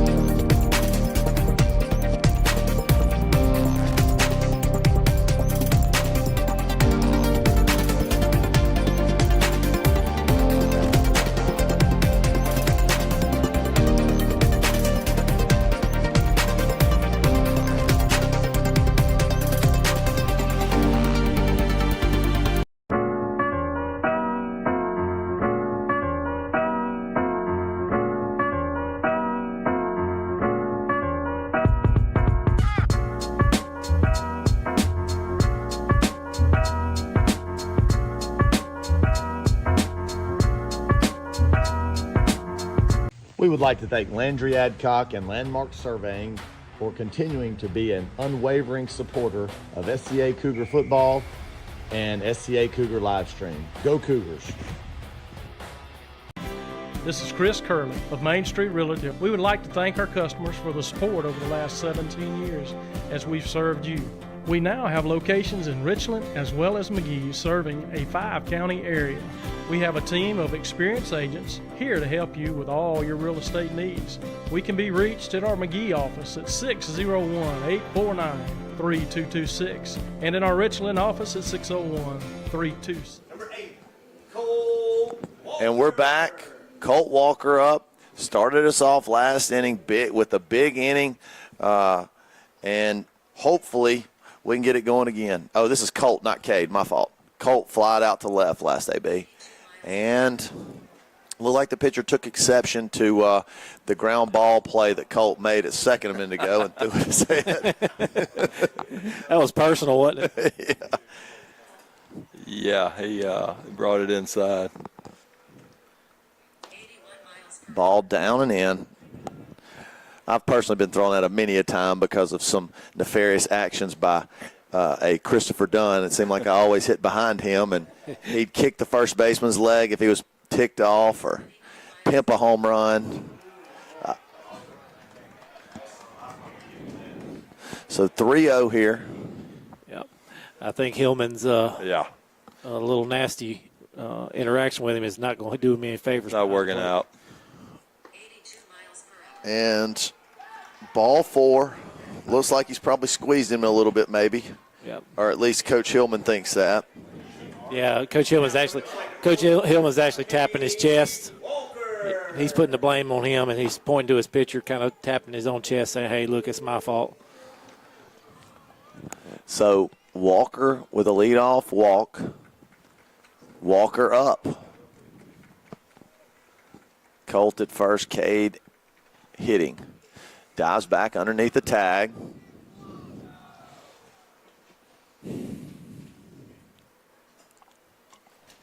Good time to bunt right here. Good speed on the bases. Good speed at the plate. There it is. Coach called it. Now get there. Well, we'll take it. He just got hit in the head. They just paid everybody back here, I think. Oh, he's kind of wobbly. Oh, yeah, he needs to go to a knee. Here comes John Boy, I think. That one caught him pretty good. Yeah, it did. And, The hat. The hat's a bad choice back there. Needs the helmet. That looked like it wobbled him a little bit. Yeah, he took a little bit of wobble right there.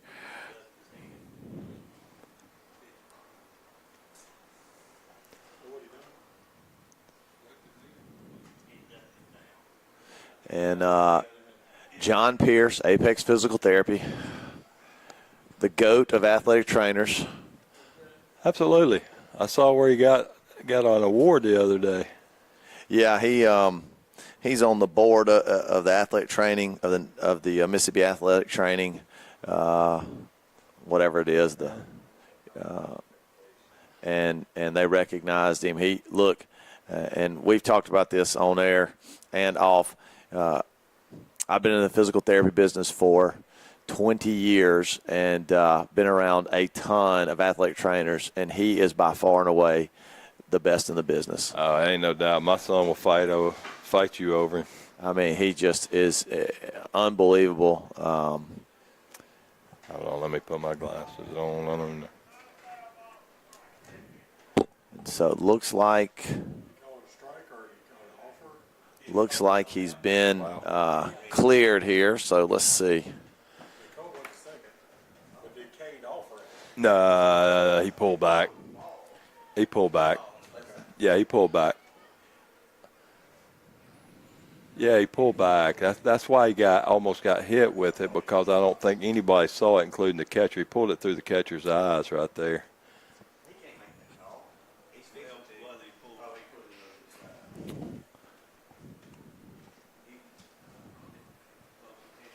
Where'd he go? Is he still okay? What are we doing here? We've kind of hit a standstill.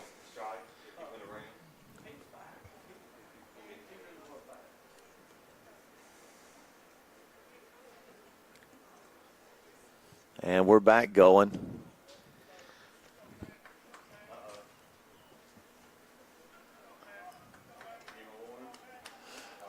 I think we've been warned. We've got all kinds of stuff going on here.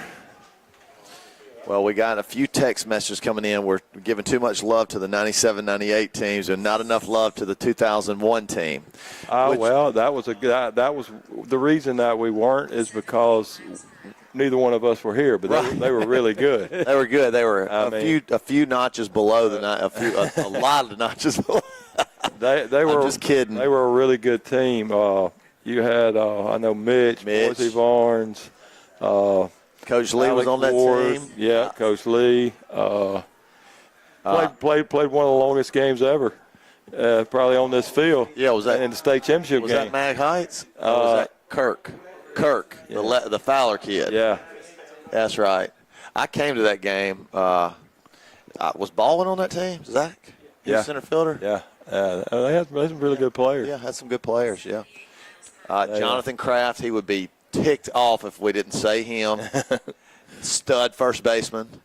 But like I say, I was actually at Mize then. And, that's right. Winning championships over there. And you were I was in college. Probably at Cary. Yeah, I was at Cary that time, I think. Yeah.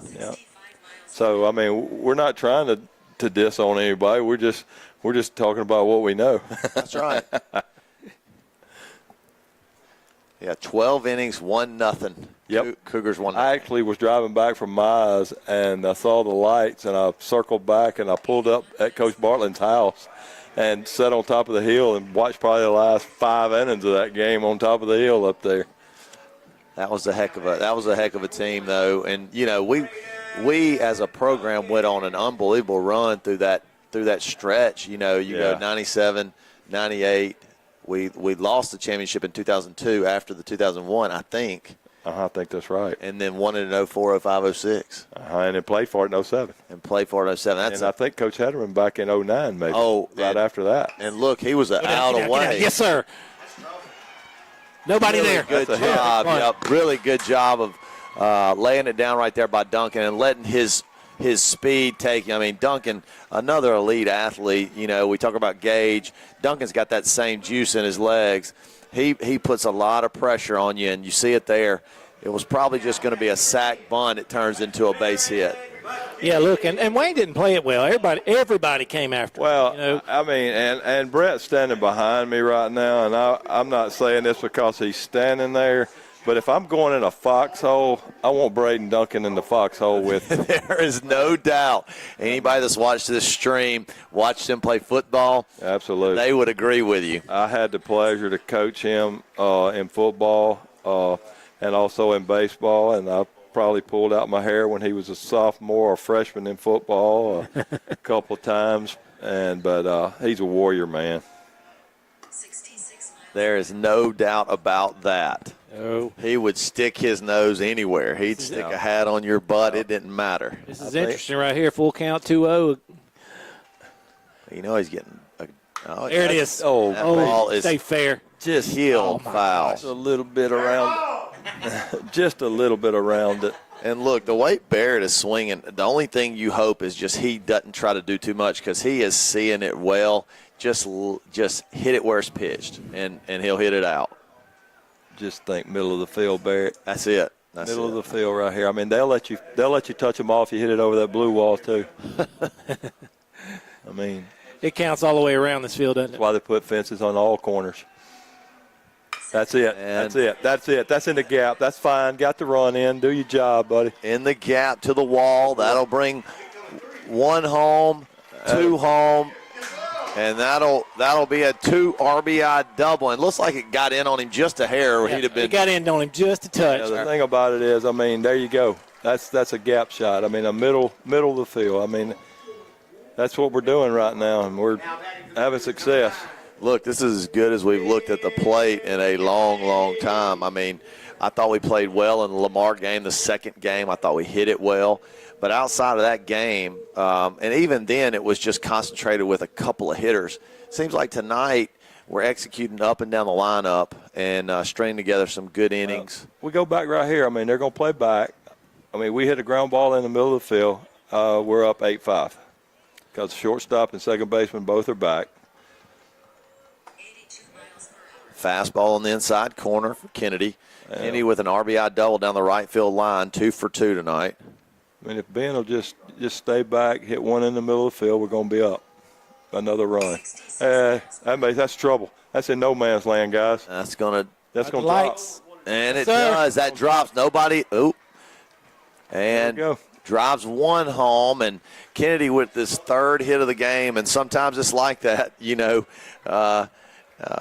You just find ways for the ball to get down. And RBI single for Kennedy, third hit of the game. And that pushes the score 8-5. Well, just look at the body language of Wayne right now. I mean, every single one of those kids out there is just totally deflated, dejected, frustrated. We need to put on a pile of runs right now. I mean, we got 3. We got 3. 8-5 Cougars. Adcock up. Runners on the corners. And curveball. Good job to get the bat down.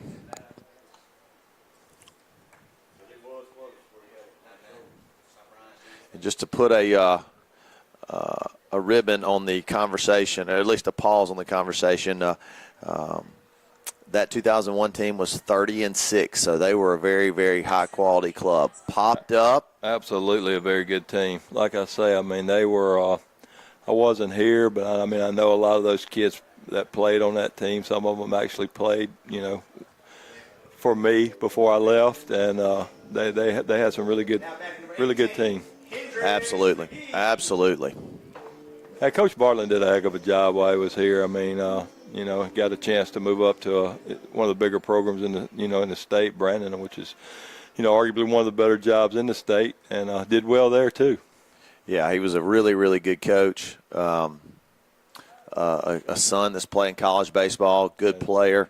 W's a heck of a player. A little bit bigger than Neil was, a little taller.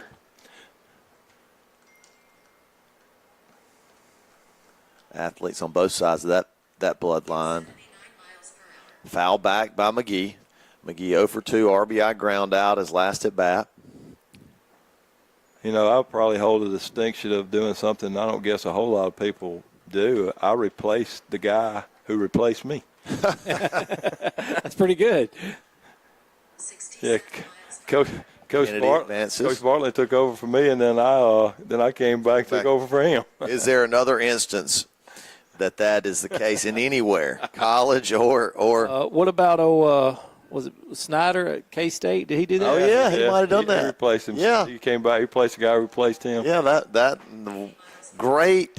There you go. Good job, Barrett. I got that one. I pulled that one deep out of the files, didn't Another Major League reference. Dynamite drop in, Monty. I? Dynamite drop in. And McKinney scores right there. So that pushes the score 9-5 Cougars.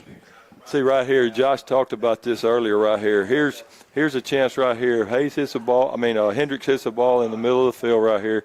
Gets a run. He's done his job again. Of course, he's 0 for whatever, but he's got 2 RBIs out of the deal. And executed. And I say this.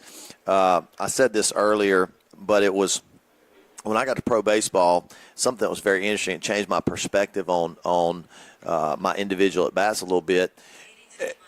In this situation, if you got the run in, you get a dot by your name. And if you hit it hard, regardless if you got a hit or not, you get a dot by your name.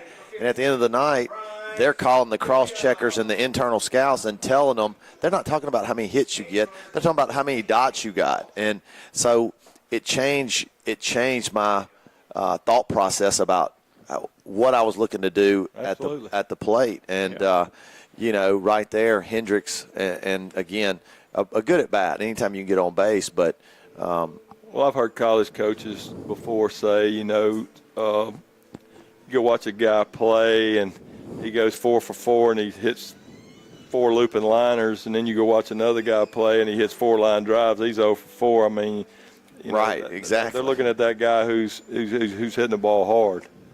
Exactly. And those are those outs that are 3 foot either way. They're hits, and baseball's not fair sometimes.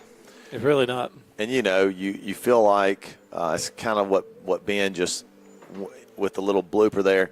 You feel like the baseball gods will take one away at some point. Line drive. I mean, that's just kind of how that works. It all evens back out. It does. It evens back out. Williams with 2 solid at bats tonight. RBI ground out. Burning the DH here. We got Aiden in. Yeah, he can re-enter though. You can re-enter your DH? Just like a position player. Okay.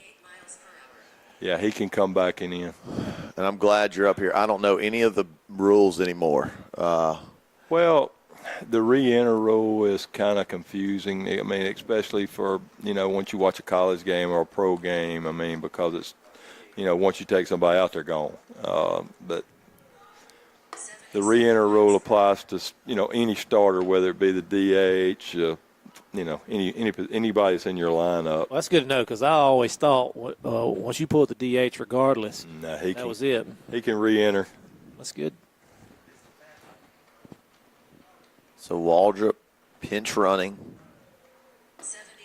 And no throw. A little delayed steal right there, and Waldrop takes second. Same thing, Bryce. Backside right here. What, with 3-0? 3-0. Okay, take. Runners at second and third, 1 out.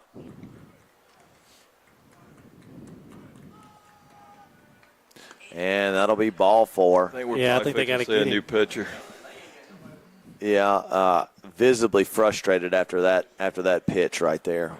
Ball 4 to Williams, and McKinney's up. Now batting number 17, Brady McKinney. Drew, what'd he do last at bat? Who, Brady? Yeah, I know he got ground out to short. So McKinney 1 for 2. Running jack for Bryce also. Ashmore in for Williams, running. A sophomore, had knee surgery, promising athlete, good punter on the football team, went to make a tackle, stepped wrong, and re-aggravated an old baseball injury from the year before. Knocked him out of baseball and basketball. Glad to have him back. Jack Ashmore, sophomore, running for Bryce Williams. McKinney up 1 for 2 on the night. Just a base hit single and a ground out to short. I'd like to see Brady not jump on the first pitch right here. Good. And that looked a bit out right there. I'm glad he didn't swing at that. No balls and a strike. Just having a tough time locating. I agree. And swung through a fastball up and away. So 0-2 right here. Now Brady just got to bear down and do your job right here. Yeah. Put a ball in play, get a run in. And strike 3. And that'll bring up Walker. And I think some of that might have been he was just trying to do a little too much right there. Bases loaded. Just kind of, it's one of that's those a good point too. That first strike just may have thrown his whole at bat off. I mean, Yeah, and 65 miles. I've talked about how, one off call can really alter an at bat. How you approach it, what you're seeing there, and when it's called outside or pretty good pitch. up and away or whatever, the batter starts kind of second guessing where that zone is, and then he's thinking, I got to start swinging at things that I normally wouldn't. 68 miles per hour. ball 2, called strike the pitch before. 2-1 on the hitter. Walker up. Walked his last at bat. 3-1. Yeah. Oh yeah, I think you just that's an RBI too. Yeah, let's just take right here. If nothing else, we're going to get the bases. Yeah, you'll get runners them in moving motion. in full. Yeah, Yeah, I like that idea myself. it does. He did not. Same difference. Yeah. We're still in the same spot. Everybody's moving. Swings through the fastball. So 3-2, 2 outs. Runners will be in motion here. A base hit would break this thing open. There we go. Ball And 4. ball 4. Good at bat by Walker. And, Cole, every time I watch him play, he just impresses me. Just got a high baseball IQ. Smart, heady. He might, he's always going to find his way on base. Going to be fundamentally sound. Going to be gritty and tough. And again, a RBI walk. His brother Cade up. Ball down. And Coach Hillman's just leaving his guy out. Yeah, Out there. I was going to say, he's looking over there at him. Hillman's not even looking in his direction right now. He's Okay. Swung through a ball right there. So 1-1, 10-5. Cougars 5 runs this inning, looking for more. Senior Walker on senior night. And That's back-to-back 5-run innings. 2-1 here. Ball bounds right back to the catcher. So runner holds at third after a good secondary. And swing, foul back. Just missed that one. Looked like he was on that one pretty good right there. Yeah, and also we hadn't mentioned those 04, 05, 06 teams. Those are pretty good too. You had Cullen Kite and Steed. Alex Ward. That's gone. Shannon Steed. I mean, there were some some really good players on that I team. mean, we're leaving out a whole bunch of them. I coached the 06 team. Coach Bartlett actually coached the 04, 05 team. But those were just some good teams. Fun times. Absolutely. And that, you think about that stretch, 97 all the way to 2007, 6 state championships, 8 appearances. That's Actually, 9. 9 appearances. Because we played, we got beat by Mag Heights in the state championship when Caleb Garner and Noah were playing with Coach Evans. Okay. We What were in year? the South. That was like 13, though. No, that wasn't was 2019. It was the year it? before Okay, COVID. 29. I'm just talking about the 97 to 07. We've had, we did. And, we've played, like you say, we played for 9 or whatever, adding that one to it. So, I mean. Yeah, so how many? We've won 6. Yep. Runner-up in 01. I mean, I'm sorry, in 02. 02.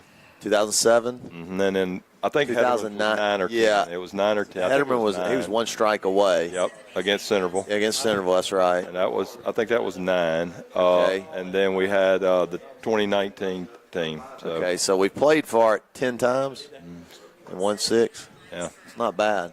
Yeah, I'd like to see us get another one. The last one we won, a lot of these kids weren't even born. I know, which is, you think at least I at least I feel like we still are one of the premier baseball programs in the state, but it doesn't feel like it's been 19 years since we won a state championship. That's crazy to believe. Crazy. Ball popped up to third. Kennedy underneath it, and he will corral it for out number 1. Well, I can promise you this. I felt a lot better at 41 than I do at 60. I can't believe. I honestly, I didn't even realize how old you were when we were going on when we started that. How old were you when we won it in 97 and 98? About 30. I started coaching when I was 29, so I was probably 30. What year was it, 97? 97. Yeah, I was 32. 32. Yeah. That's young. Yeah. You don't think of, I certainly didn't think of it being young back then, though, you know, but. Yeah, I was thinking about you guys are approaching 50. I know. We holding tight. Clinging. All clinging of us, in them 40s with a death grip. All of us except for me is 45. and like the seniors on that team. Yeah. I'm hanging tough in the early 40s still, but I don't know where he's missing there. You were just a baby, weren't you? I was. No longer, Coach. None of those guys.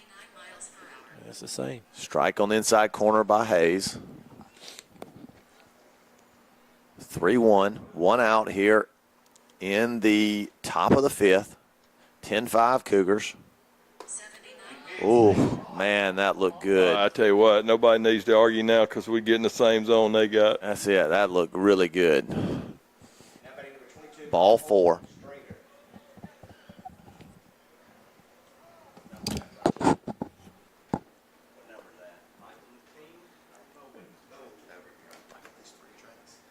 $19. Courtesy runner, number 19, Brady Shaw.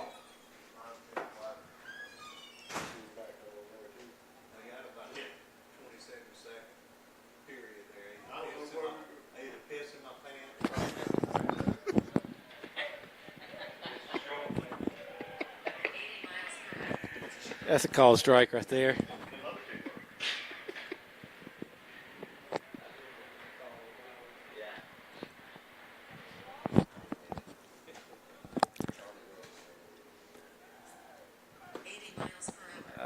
I'm not sure where that one was at. You know, to me, he actually had been pretty consistent to this inning. Maybe that knocking the head is just now kicking in. Yeah, maybe he's getting a little. See, that other pitch looked better than that I one. was going to say that one a little more outside than the last one.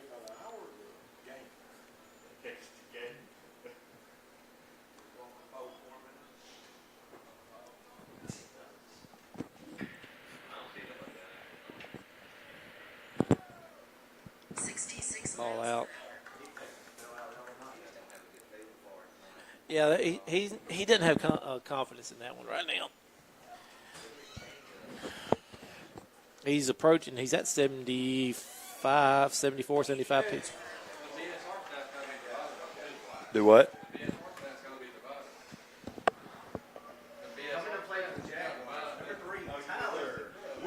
You couldn't tell them guys that. You couldn't tell them guys that. Yeah, Carter just said the BESR stats had to be divided. I think their senior year we hit 29 maybe. So Really? you divide that 48, you know, that'll put them a little bit ahead of that team. So Gotcha.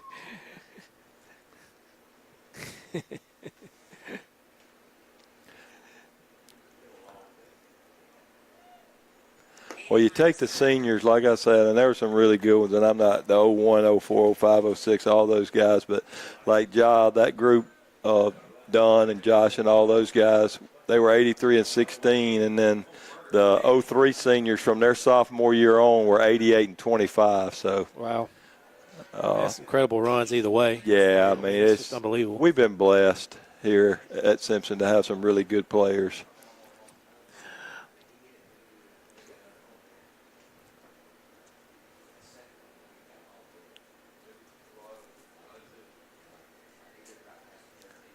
Carter and them set the school record. That 23 group set the school record for wins. They won 34 that year. Oh, wow. 81 miles per hour. That's going to get down. Yeah. That's just a good job of heading, guys. Yeah, that's going to score one. Oh, we're going to throw him out. Barrett bobbled it. He couldn't get it out of his glove.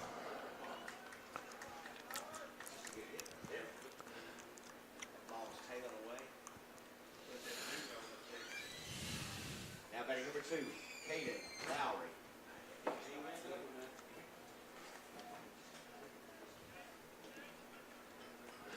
Yeah, Carter just came up, Josh, and said that the BSR stats have to be divided, 48 home runs, so that has to be divided. And I said the reason is because their senior year they hit 29 as a team. Oh, that's not so bad. That would, if you divide 48 in half, so that'd give y'all 24. So they were. I can promise you, we had a lot more pop than anything that's ever come through here. But 29 solid. Yeah, in the BB Core area. I mean, Absolutely. Like I was saying, that group set the school record for wins. 30. From they were 34-4, and then their sophomore to senior year they were 88-25, and y'all were 83-16. I mean, we just been blessed. I don't count the sophomore year because I didn't play. No, but that's a story in itself. And, In my 2 years, that one is 60-7. So that story in itself is. I tell that story all the time. He's the only person that's ever quit baseball that did what he said he was going to do. He came in my office up there. I was in the old field house, and I've told you this story, I think, Yeah. Drew. He came in my office, and he said, Coach, well, let me preface something. Josh was a middle infielder growing up. Well, his body outgrew a middle infielder. Yeah. So I was blessed enough to have a first baseman with shortstop and second baseman hands. And he probably played the foul ball down the line as good as anybody. But he came in my office. He said, Coach, I'm going to quit baseball, but I'm going to lift weights, get stronger, da-da-da-da-da. He walks out and he looks at me and he said, I'm going to come back next year. And I said, door's always open. I thought that'd be the last time I ever saw him because he was a good basketball player, and I figured that's what he was going to do. But he did go lift weights. He did get stronger, and he grew to about 6'4". And he came back, and I don't think we have to. The rest is pretty much history. Well, that's true. You know what got me back? I'll tell you that after line shot into right center, base hit, and Wayne just won't go away. No, they can hit the baseball. They have really done a good job hanging in there, and that's going to bring Coach Case out of the dugout. If you notice, their approach is pretty good. Everything is middle away. I mean, that's a gap shot. We just had one down the line. I mean, they've got a good approach. Yeah, look, and they're hitting it hard. Oh, yeah. Back to that, you probably don't even know this. That summer, Britt Hederman started at first base. Mm-hmm. My sophomore year, his ninth grade year. Mm-hmm. And Daniel Mouton, who does not get talked about a ton, but was an unbelievable baseball player. Just unbelievable. Yeah, he was. He was really, really good. And he was at my house, and I told him, I said, man, I could come. We were talking about baseball, and I was like, man, I could come out there and be the starter day one. And he said, you absolutely could not. He's like, Hederman, you could not beat him out, and that's why I came back out. Well, it made it real easy because I wanted Hederman to play third anyway. That's right. Well, he wasn't playing where I wanted to play. I hope Hed's listening. He knows it. We all know it. He wasn't playing where I wanted to play. What's so funny is he tells this story, and then he used Hederman's glove. That's true. He's the only person I know that didn't have shoes or a glove. His entire high school career. Don't tell my son that, because I just had that conversation with him yesterday about him not having his stuff. Well, Josh he had no shoes, no glove. And just winging it, living on a prayer, Well, making it happen. he just figured we'd find one. That's right. That's right. Well, I mean, look, I figure if if I helped him out enough that we'd – You get a sponsorship or Because, something? look, I'm going to be honest. Coach Mullins knows this. I didn't have to do a whole lot. We had some serious hitters. I mean, we're talking about Dunn, Mouton, the Honeys. Yeah. I mean, all through the lineup. I mean, Josh Duncan. Teeter, Duncan, Brent King, I mean, you think about could hit 1 through 9, hit it out. That's right. I mean, that's right. Those teams were unbelievable, and you mentioned Cullen and Steed, and those were some great teams. Man, those guys, we were able to play with them as they got a little bit older, and those suckers could play too. I mean, they really could. I mean, you had what was the Thompson? Derek Thompson. That's right. Yeah. He was in that group. Yeah, I mean, he was good. Ended up pitching at William Carey. Yeah. Alex Ward. Ward ended up playing college baseball. It was I know we're forgetting people. I mean, it's 25 years ago. Yeah, I mean, I'm not sure where my car's parked. But it's a fun conversation to have. Yeah, and everybody likes to sit around and say this, we're the best, we're the best. I mean, they're all in different areas, different type bats. I mean, and there's, we've all played against good competition. I mean, you had, the 01 teams coming up with the Satterwhites and all those guys at Hillcrest and stuff. Yep. And then your group's playing against the Roy Corcorans of the world. And that's exactly ground ball to first. What was the kid from Park Lane? It was such a good Stephen Dow. I mean, we can go on and on. McShay from Columbia, and all those good players that Columbia had back then. I mean, it's, look, we were talking. I was just walking back speaking of McShay, and Duncan was out there and said, "Paul, you need to go get in on that Paul Smith." Oh my gosh! So he was on that team my first team. My first team. 95, 96. And he was. Of course, Coach Case recruited all you guys, but Paul's the reason we got the fence, because we were playing Heidelberg and he ran smooth through center field. And look, when he was in high school, you did not want him to hit you. No, with a ball or his fist or anything else. Anything. And I've seen Paul walking around. I really don't want him to hit me now. No, either. Absolutely not. I might could outrun him right now. That's the way I do it. He was but I'd be nervous about that too, because he was fast back then. Yeah, he was a really good football. Well, he was our leadoff hitter. Yeah, he was an unbelievable athlete. Yeah, he was our leadoff hitter. And who was the other? Thompson. Jay Thompson. Jay. Yeah. Jay was on that team. He played. Didn't he play? Played left field. Didn't he play junior college? I might have. I'm not sure about that, but I know Paul started the Colin connection. Oh yeah. And just for the record, Coach Case did not recruit me. I know. He I know. The basketball coach recruited me. And I went for basketball. And if Coach Young, I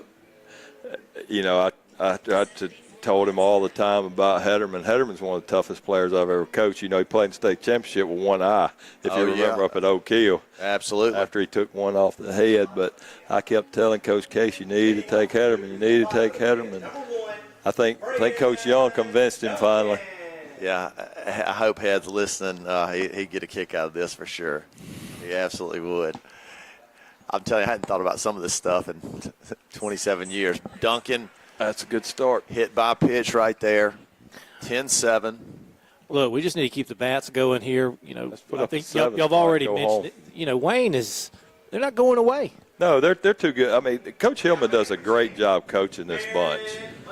And like I told somebody before the game started, we were down the line talking about it. We've played against them 3 or 4 years now. They can flat out hit now. They've been able to hit every year we've played them. Ball up. Barron's just seeing it so well. I feel like he could jump ship at any time. Anything across the plate, he could hit a home run. I think we need a run right here. That may be it. That may be it. And gone. There you go. Did I call that or what? There you called that. You can tell just by the way how comfortable he is in the plate. Yeah, he was so comfortable sitting there. Like you said, he was seeing it so well. He's been seeing it well all night. You just knew it was almost inevitable. And look, he didn't even hit that good. I mean, that's the thing. Yeah. But he's just seeing it so well, and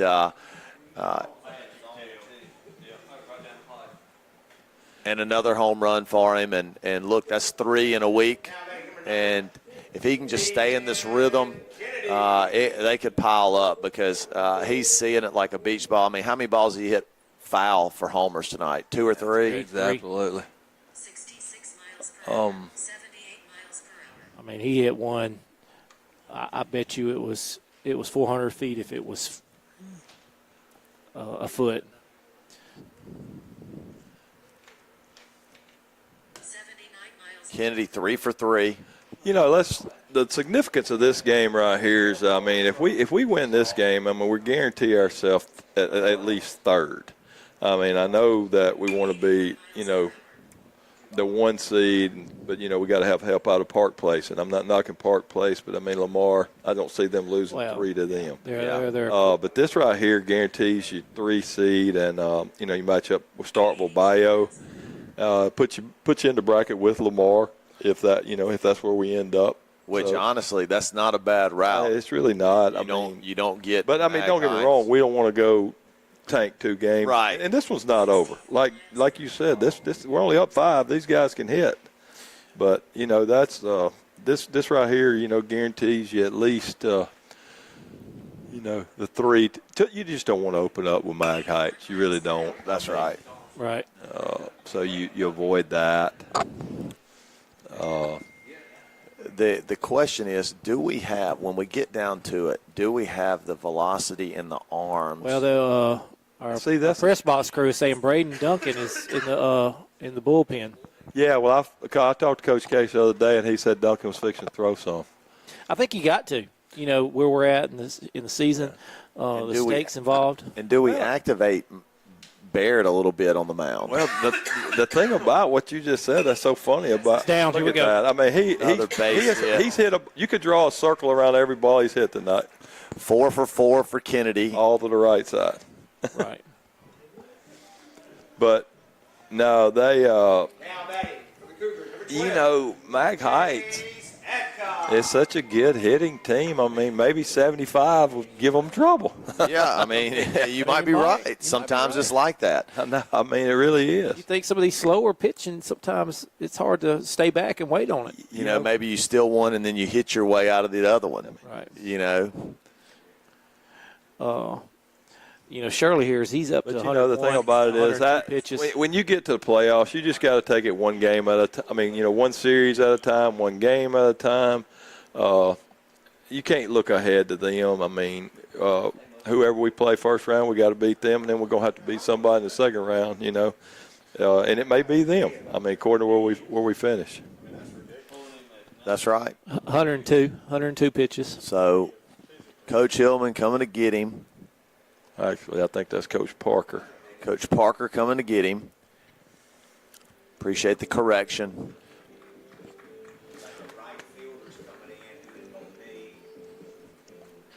And we'll take a quick break and return. Cougars 12-7. Cougars threatening here in the bottom of the 5th.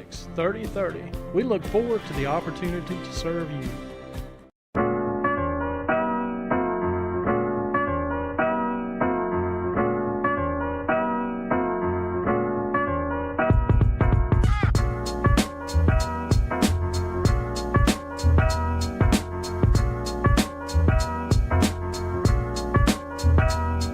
Family owned and family run, Zip's Restaurant has been providing McGee with great food, including the Zip Burger and special sauce, for over 50 years.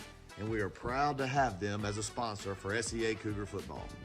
Call Anthony Smith and 49 Service Center at 601-847-6700 for all of your automotive needs, and they will get you situated. They have been a proud supporter of Cougar Athletics and Cougar Live Stream. Go Cougars! Come see Dr. Frank Wade at 149 Pediatric in McGee for all of your health care needs. Dr. Wade has been supporting the McGee community for over 35 years, and he has been an unwavering supporter of the SEA Cougar football program and the SEA Cougar live stream. Go Cougars! Come see Dylan Sanford and all the wonderful people at Assured Partners in McGee, handling home, auto, life for you and your family for over 50 years. And they are a proud supporter of Simpson Cougar football.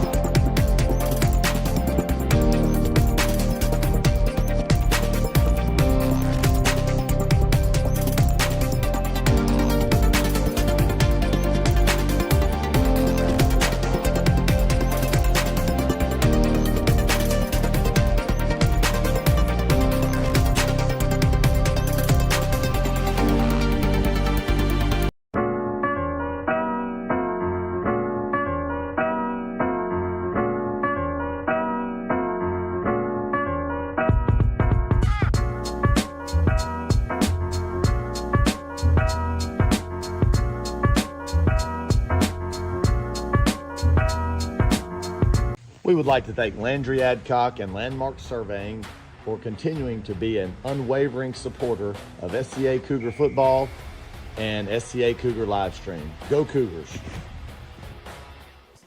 Right. Yeah. Well, yeah. That's what. I mean, y'all didn't think y'all were gonna lose.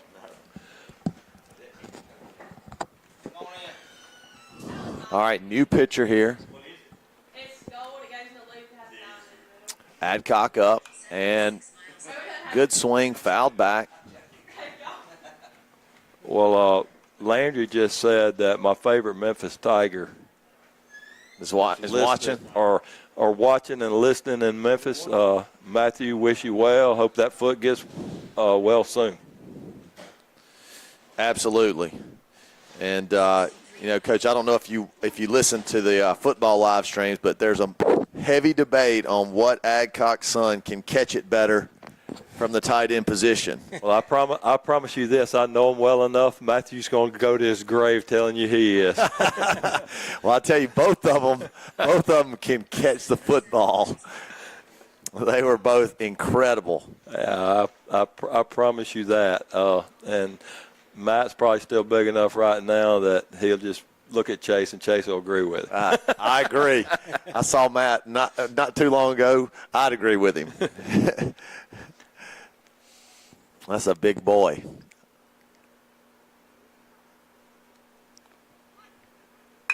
Nice. Nice piece of hitting right there. Way to sit back. Kennedy Oh, that's a good job right held there. No up. outs.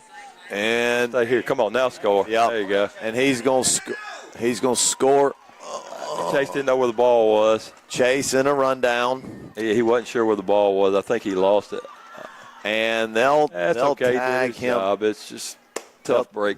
They'll tag Chase out, but run scores there. Nice piece of hitting for Adcock. RBI single. Well, that probably wouldn't be an RBI.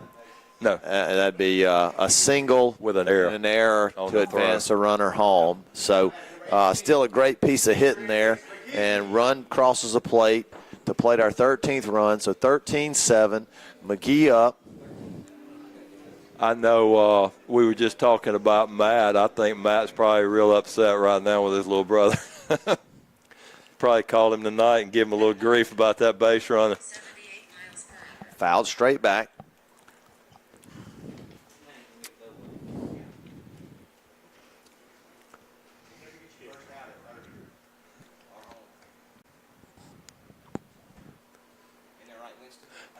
That's what they say, and I think that pretty much holds true if you can avoid doing that. Well, I think the reason is, I mean, you sit there, you make your first or last out at home or third. I mean, a hit you can score from second. I think that's kind of philosophy on that. 76 miles. Swings through the fastball.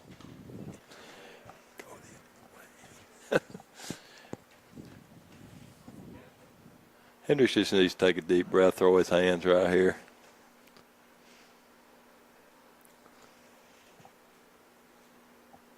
1-2.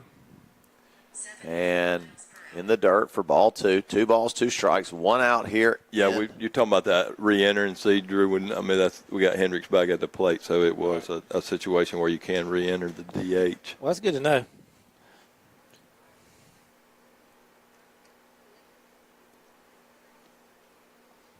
And see, like, Hayes could come in that spot, too, and play if he had to, because he started at pitcher. So he could take his spot in their lineup. That's right. Because you absolutely kill the DH at that point. He would be batting in that spot. But, yeah, he could come back and play his spot.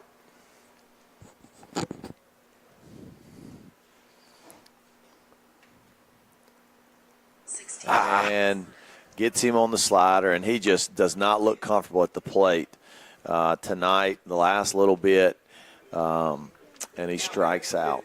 Bryce Williams. Yeah, Bryce just needs to go. They're working us outside a whole bunch.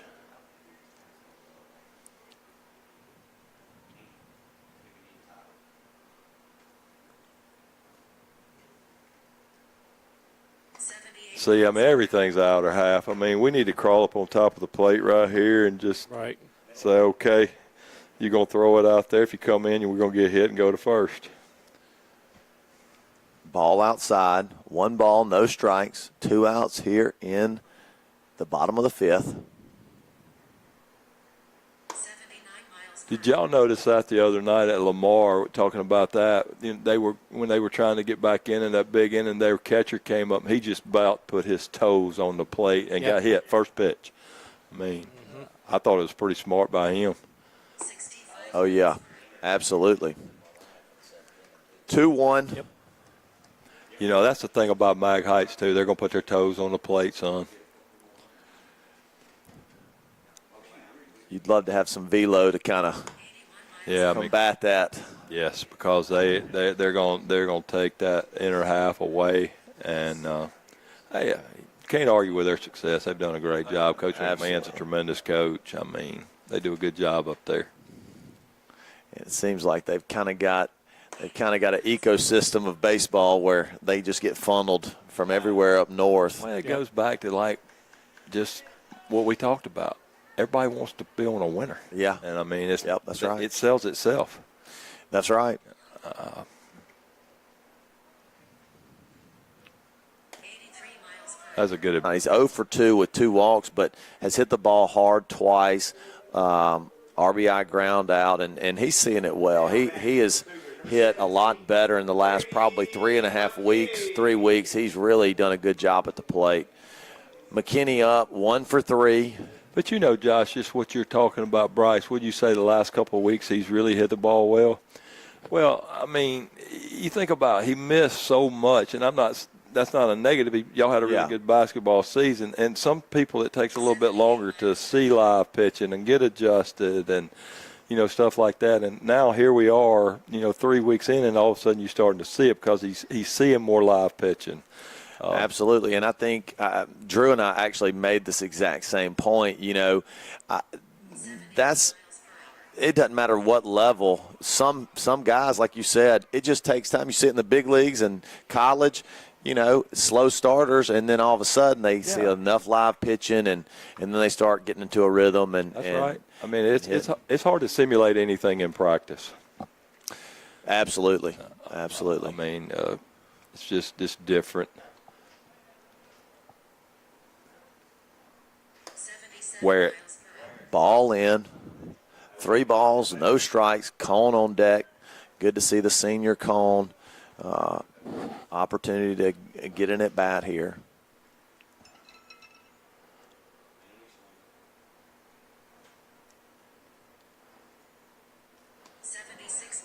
And wild pitch. All right. Williams will advance. Cone coming up. We're first and third right here. He'll be the pinch hitter for Walker. Now Walker can re-enter Can Walker re-enter? Mm-hmm. Okay, so Walker can re-enter. Yeah, you could second. You could put Colt back in at second.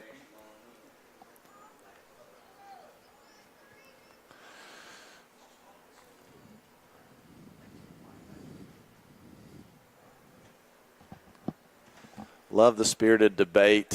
Some of the younger, older guys, anybody that's listening, and typically me and Coach Kaufman talk about the basketball, but nobody.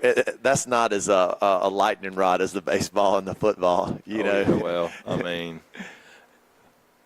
the football, you know, it's 11, 13, 04, 05. I mean, you know, 03. I mean, you can. Now that 04 team was the best team. They were loaded. They were unbelievable. The team that beat Centerville 45-0. Yeah.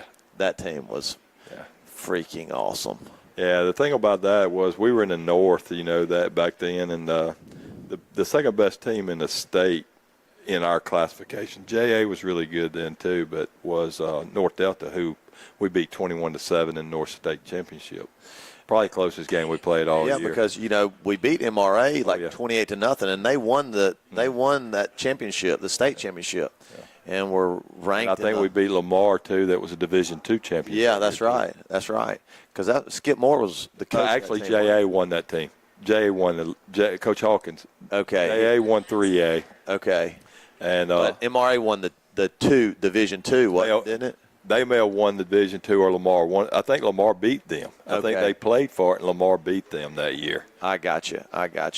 That team was just ridiculous. Was phenomenal athletes on that team. And you had it all. It was a total package. You had guys up front. You had, Coach Napier. You had Preston Harris. You had Shannon Steed. You had, not many teams. Oh, yeah, Jack Hayes, Brian Little. They were so stacked. Leighton, Fred. That's right. Brian Colson. Those guys were. They just we had it all. We really did. Sometimes you got skill and then no linemen. Sometimes you have linemen no skills. We were really good all over. And you had Big JD at fullback. And see that team. I don't even think you can make an argument. And look, maybe I'm biased. I think that's the same way about the 98 team here. But that's why I hate to get into that because they're all different. That's right. But I don't think you make an argument in football as far as that team. I think everybody else you can really. The thing about that was you had all those guys were on the 03 team. And then they were all back on the 04 team. And then some of them were on the 05 team. It was. That 05 team, I think Steed was, he carried the load from he did. The offensive side. We did a lot with him, played him at quarterback, played him everywhere. Of course, Ben Maddox got hurt against East Rankin, rolled his ankle, and we had to play Shannon at quarterback. And Maddox was a good player. Yeah, he was. But, it's, and – what you had on all those teams, the common denominator is you had a bunch of guys who just refused to lose. That 13 team was awesome, too. Yeah, 13 and 11. 11 was really, really good on defense. We were good on offense, too. That's Brandon Johnson at quarterback, Cade Island at running back. But, we were so good on defense also and, offensively. But 11 and 13. And, of course, you had the same deal. You had a lot of those guys who played on 11 team were back in 13. Yeah. It was, like I said, I've been blessed to coach a bunch of good players. Yeah, I think that argument, I can't get into that more. I just got to let you roll on that. Yeah, like I said, they're all different, and they're, they were all fun. There's no doubt. There's no doubt about that. Just being around that 13 team, they were pretty good. That ball's hit well to center. Center fielder goes back and makes a play. Yep, leaps at the warning track and makes the play to retire Walker. Good swing by Walker, and that'll conclude the fifth inning. Cougars get 3 after Wayne gets 2, so it'll be 13-7 going to the top of the sixth inning. We'll take a quick break and return after our sponsors. This is Chris Curley of Main Street Realty. We would like to thank our customers for the support over the last 17 years as we've served you. We now have locations in Richland as well as McGee, serving a 5-county area. We have a team of experienced agents here to help you with all your real estate needs. We can be reached at our McGee office at 601-849-3226 and in our Richland office at 601-326-3030. We look forward to the opportunity to serve you.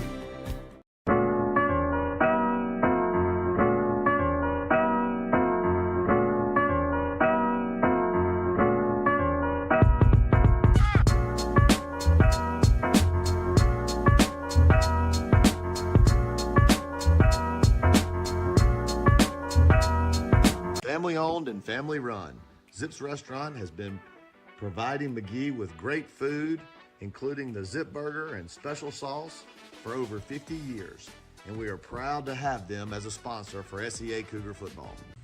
Call Anthony Smith and 49 Service Center at 601-847-6700 for all of your automotive needs, and they will get you situated. They have been a proud supporter of Cougar Athletics and Cougar Live Stream. Go Cougars! 70 miles per hour.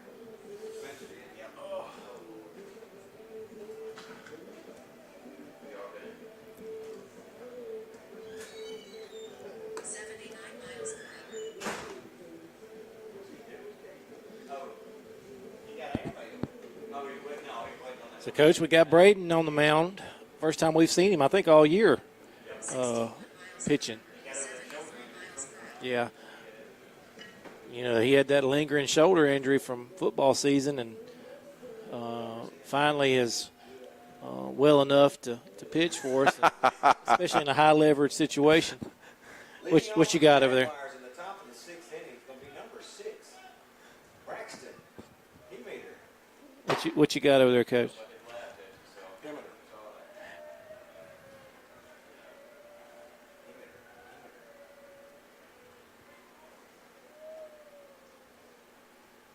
Himmeter has a little bit of a kind of a funky swing, but he seems to be able to put it in play.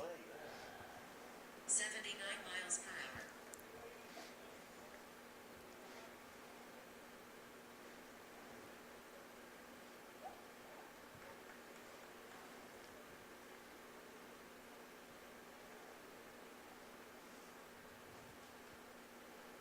$76 miles per hour. Yeah.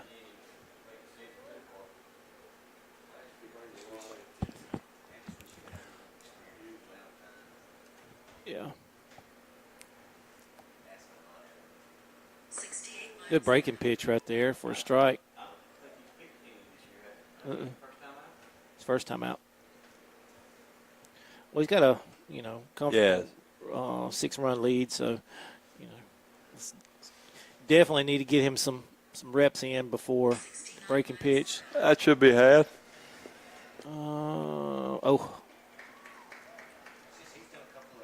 Yeah, we just mentioned that a while ago that, he's got a little funky swing, but he just seems to put it in play, make things happen. Somebody that played for the Jaguars, number 9, Drake Frazier. I think that's what I was thinking. That's tough. Tough play. That was a heck of an effort by Barrett. Yeah, he almost made a pretty good play on it, kind of almost like a wide receiver over the shoulder type catch, but very difficult. 69 miles per hour. That was a good looking pitch right there. Had a little movement on it, 69 miles an hour.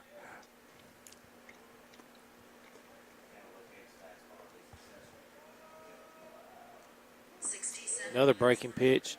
Oh, not sure. I guess that must have missed inside because it looked really good. It was, from my vantage point, it was a little bit in. It was still a good looking pitch. 75 miles per hour. All right, Dunk, let's go, big guy. Let him hit it. No, absolutely not. He is the ultimate competitor.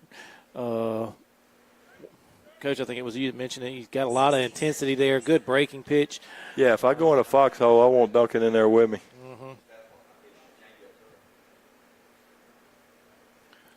He's got the count back 2-2. 0 lead by Himmeter. Kind of hit up the middle. I mean, I really want us to. These guys not going away now. Back to the top now. Yeah, I just got a text here. Some of these guys that I coached, and really good players like Stephen Capistron, Mark McMillan, Lee Mashburn, Derek Sanders, those guys. I mean, we had some really good teams there, too. A lot of good teams. Like I say, I've just been really, really blessed to have a lot of good players. 77 miles per hour. 77 fastball. Gets the leadoff guy starting at 0-1.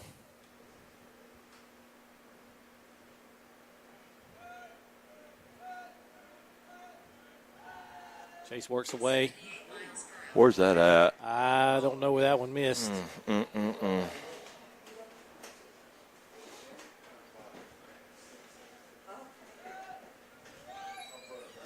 So count even 1-1. Runners at first and second. No outs. Hey, how you? 77 miles per hour. Ball misses outside. 2-1. No emotion, Dunk. No emotion. Just come right at him, big guy.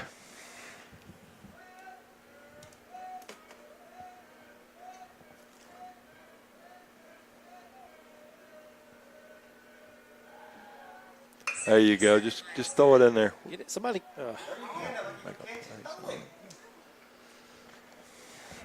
I mean, I just find that hard. You know, we need to be making that catch, I think. Well, I know it was. You know, it wasn't in the air long, but right here is a tough situation. I got a thing. I was waiting on you, Josh, to read this. What I got when you were making a comment about getting up under the hands, but Coach Evans just texted and said we tried velo under the hands of Ozzie Pratt with Noah, and he tore the trees down. But now it was Noah McGee against Ozzie Pratt. Well, but now Ozzie Pratt's pretty good, but they're both playing Division I. That's right. Noah's pretty good too. One of them in Conference USA and one in the Sun Belt. So that's down. Yep. In the corner. We're in a ball game, boys. We're in a ball game. still not in yet. Got a triple. A bases clearing triple. Yep. 13-10 in this will is a not shootout. go away. Will not go away. See, this is what we need. We need to have a coaching round table. Bring Evans in here. Bring Coach Evans in here. Get Bartling on the phone, and just talk about Simpson baseball. Yeah, we'd have to definitely get Coach Hederman too now. Oh, we get him. Yeah, we'll get him on the horn. That's right. You know, Coach Hederman was my assistant when I came back. That was so much fun to get to coach him and then to get to work with him. And look, there's not a funnier human. Yeah, there is. His daddy. Well, yeah. But I'm telling you, golly. Well, we had some fun with Big A in some of those summer leagues. He was my assistant in summer league. Oh, was he? Oh, yeah. Look, that's a group of men. Rest his soul. God rest his soul. Coach Hederman, Big A. But Red Sox and Bulldogs. There's no doubt. He'd have a stack of used what are we talking about where he charts the game? And off of Duncan. Off his pitching hand. That's not good. Coach Case coming out to talk about it.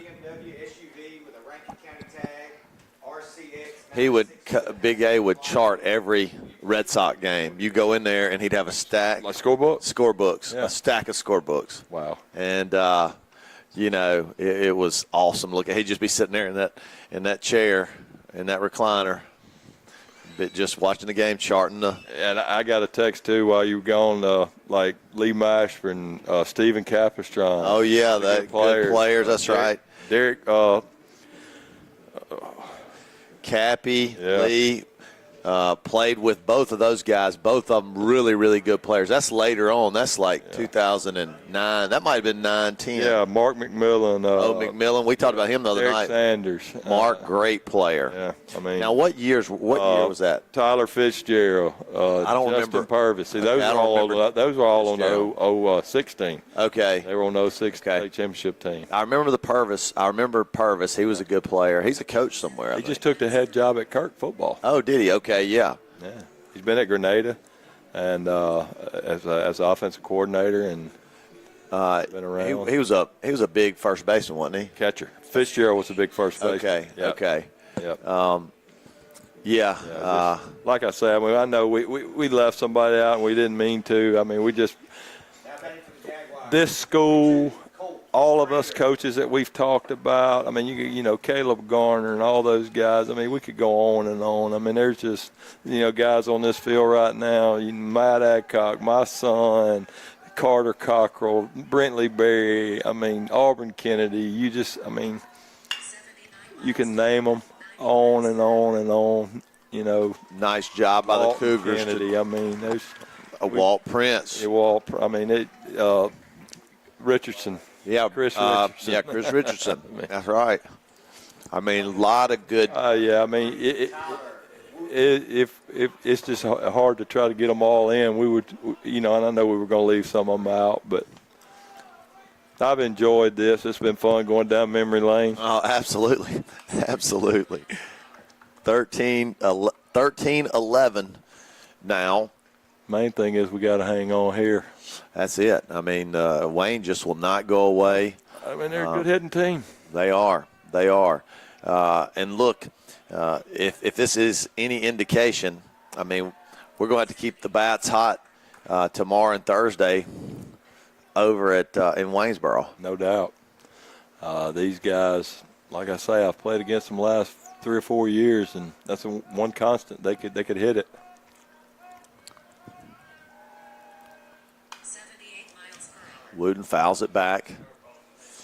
Yeah, I mean, it's interesting to hear about all of the, because, like, for me at least, you hear these names, but I have not come to a lot of baseball. You just, in my mind, it's like, well, 80 miles per hour.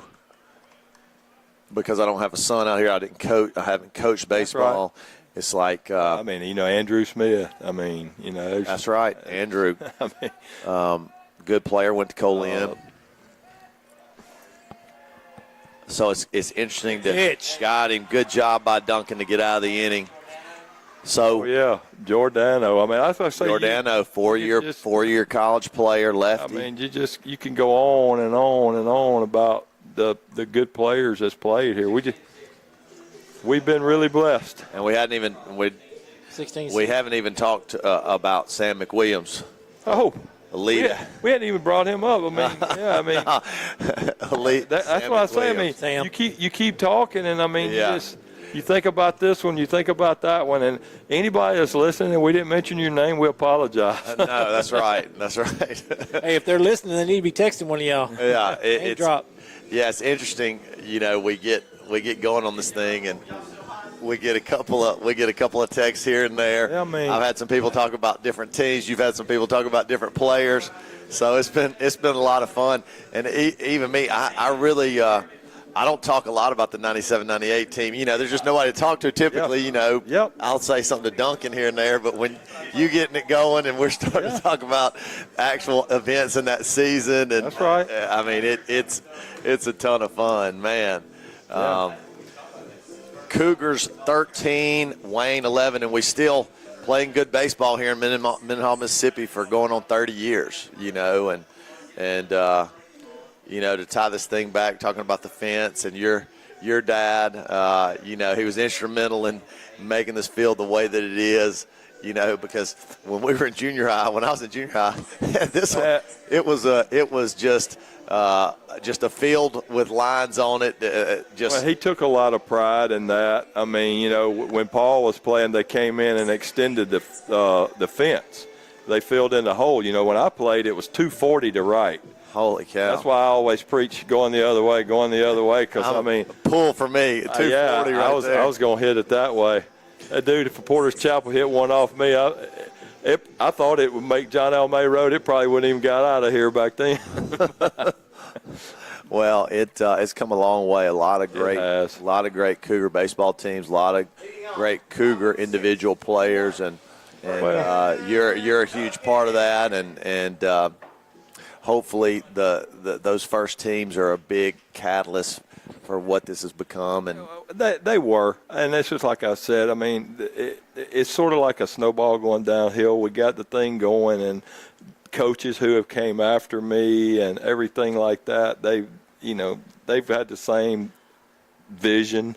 They wanted the program to succeed, and it has. It's withstood the test of time. Like you said, I would love for us to get another one at some point in the near future, but it's hard to believe it's been 19 years ago. I know it is. It's I thought, and there was a series where we had beat Mag Heights in Game 1. That was the year. That was Caleb pitched a smooth gem up at Mag Heights. We beat them 12-3. Yeah, and we came down here and lost by a run. Yeah, and I'm like, and we really and truly. And Coach Evans, I know he was listening a while ago, probably. he was coaching that team, wasn't he? Okay, it was me and him and Coach Green. Okay. And we. What year was that, Coach? 19. Okay, so that was 19. It seemed like it was further along than that, but I guess it was. That wasn't that long ago. It was a year before COVID. Yeah. And we went all in here. Giordano started for us. They had a little rough luck early. We took him out, and we brought Noah in, who was actually, going to be our game the 3 third guy. starter, yeah. We pushed all the chips in game 2, and it almost happened for us. We lost by a run. And when you think about that pitching staff right there, that's a pretty good one. Yeah, it really is. We got Caleb could have went and pitched anywhere. He chose the football route, but he was really, really good. And of course, Noah was a catcher and a pitcher, and he was a player. And then we had Giordano player. Oh yeah, he was a really good lefty. Duncan strikes out there at first. Had a good combination with Caleb and him going back to back. A hard righty, and then I'm not saying he was a soft lefty, but he nibbled and he pitched. I mean, not that Caleb didn't, because Caleb had one of the best curveballs I've ever coached. And I don't know anything about pitching, but I knew it broke a lot. Well, that's a good one then. And McKinney swings through that fastball. Go ahead, Drew. Not to break up that, but this is a huge inning for us. Absolutely. Our hitters are up, and our leadoff guy already kind of struck out there, but we're only up 2. I know. Yeah, which is crazy. I mean, 13 runs across the board. Sometimes, it's crazy how baseball can be. Games take shape of their own, and then all of a sudden everybody starts hitting, and it ends up being a football score at the end of it. That's exactly right. Well, that's the thing. Like what said, we really need to get a few back right here. And Barrett needs to just be patient right here. Yeah.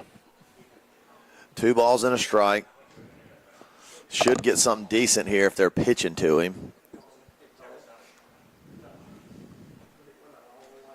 I'd be surprised if he doesn't put a barrel on it. Ooh-wee. And that's a strike on the outside corner, 2-2. This guy's kind of got a little funky delivery. It's something weird about it. It's like a delay or something. Yeah. It looks like it waits or something. Kind of hiding the ball a little bit, just a awkward. 2-2.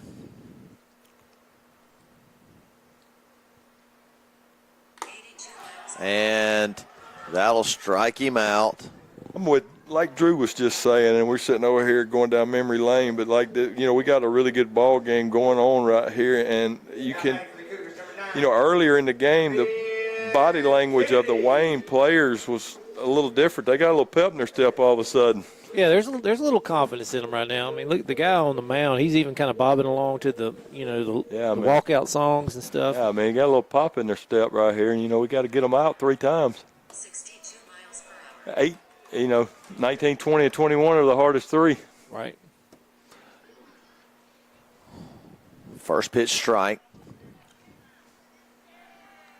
83 miles per hour. And strike 2.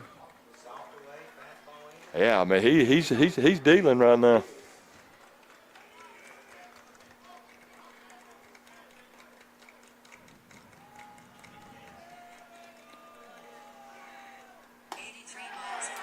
That ball is out. It was. Yeah, it was out. He's pointing at the official. Yeah, probably not a great idea. Yeah. Yeah, you got to eject him on that. You can't. You got to get him out. Uh-oh. Hey.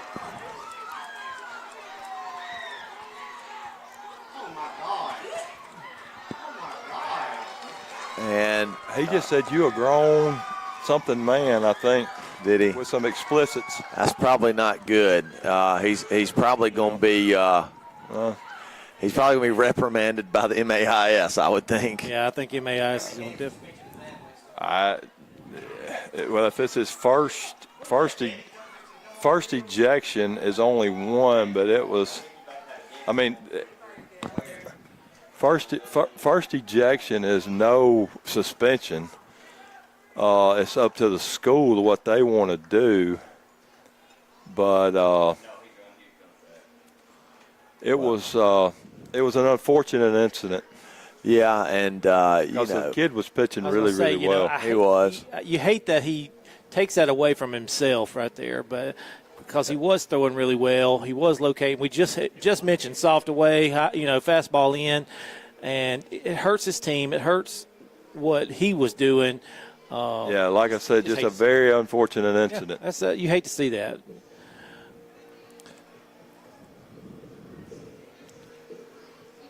Got another couple of players that getting text. Tristan Cowan. Absolutely, I know. I mean, he was on some of those teams that I just named off. Yeah. Really good catcher. Played at Hines. Absolutely. Of course, we talked about Coach Harrison last week. Coach Harrison, we have not said anything. Yeah. He was an unbelievable player, Division I player, ended his career at That's what I'm Arkansas saying. I mean, Monticello, too. Now, he didn't. And what you guys out there listening need to understand, we're going off the cuff. We don't have any notes or anything up here that we could, go by that we could. We promise we're not trying to leave any of y'all out. And I'm late 90s centric, early 2000s. I mean, You're all in on that. It gets hazy. It gets hazy for me around 07. I can get to – because I was still around, 04, I mean, 05. Even my own son texted me and told me, he said, we got the, school record for wins. I said that. And the only reason y'all do is because we just didn't have the opportunity to play that many. We only played 31 in 97. No, we played 36. We were 31 and 5. 36 in 98, 31 in 97. That's right. That's right. We were 29 and 2. That's right. If we'd have played 38, we'd have been 36 and 2. There, Coach. Yeah. Oh, yeah. Shane Brown, Austin Douglas. Yeah, there you go. I mean. Now, I was coaching basketball then with that group, and they had some good players. Oh, yeah. I mean, Coach Evans is giving me some good stuff here. You can't. Well, what we need to do is, we need to get Coach Evans up here, playoff game. We need to get him on the mic, too. And hey, get him call in. Yeah, we can call him in, and y'all can me and Coach Lane will kind of host y'all. Yeah, absolutely. Look, I've been sitting back listening, and I've been enjoying it, kind of just listening to you guys tonight. This has been a good change of pace, and to hear all this stuff, man, it's fun. It is. A lot of fun.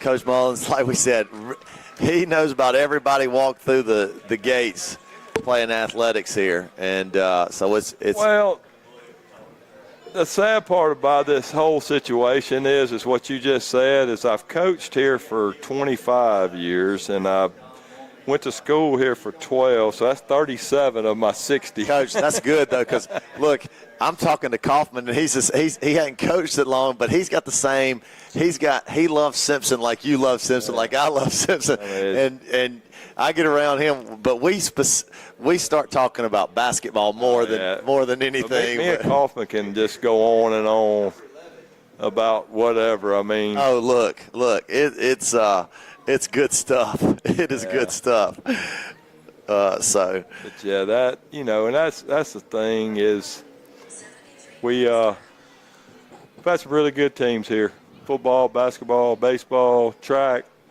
softball. We've been really fortunate for a small school to have the success we've had, and to have the type players that we've had. No doubt about it. And look, golf. I mean, we've had kids that we played college golf. Yeah, look, Tim Yelverton played pro golf. I mean, Williams. I can't remember Corey Williams. Okay. Corey Williamson. He was a stud golfer. Yeah, he was a good athlete. He was a good baseball player too. Yeah. That's just. Tim actually. The Harrington twins. Yeah, Harrington twins. Yeah, that's right. I mean, I was going to say Tim. He's actually a pro golf coach now, and he was at I don't know if he's at the Masters, but he goes to every one of those, and he's the short game coach for all. Like, you name the pro, and he's played with them. Graduated here. Yeah. So it's a pretty cool deal. It's phenomenal to think about it.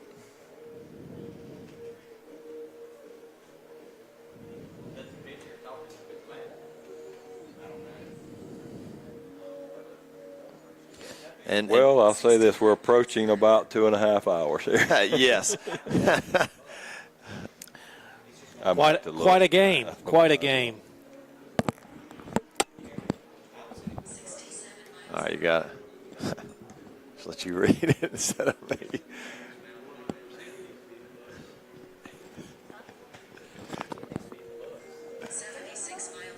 Coach, you keep coming back, our numbers are going to go up. Well, like I say, I'm not a broadcaster, but I have been around Simpson for a long time. Well, look, ain't nobody that's got the headsets on claiming to be a broadcaster because Oh, absolutely not. We are not. I got roped into this. Coach, do you know how I intro the Hoodwinked. Coach Mullins? Do you know how I intro the football games? The voice of the Cougars is not with you tonight. And he bailed on me every game but one this year. So, and that'll be how it is. So, if Kaufman, if you're listening, where are you, big dog? Hey, we might have to. I have to cut his pay back. And we are. All right, Kennedy up after the pitcher ejection. So back to baseball. Yeah. 1 ball, 2 strikes, Wow. 2 outs. Bottom of the 6th. Cougars 13, Wayne 11. A little bit of a slider there. Good job by Kennedy to foul it back.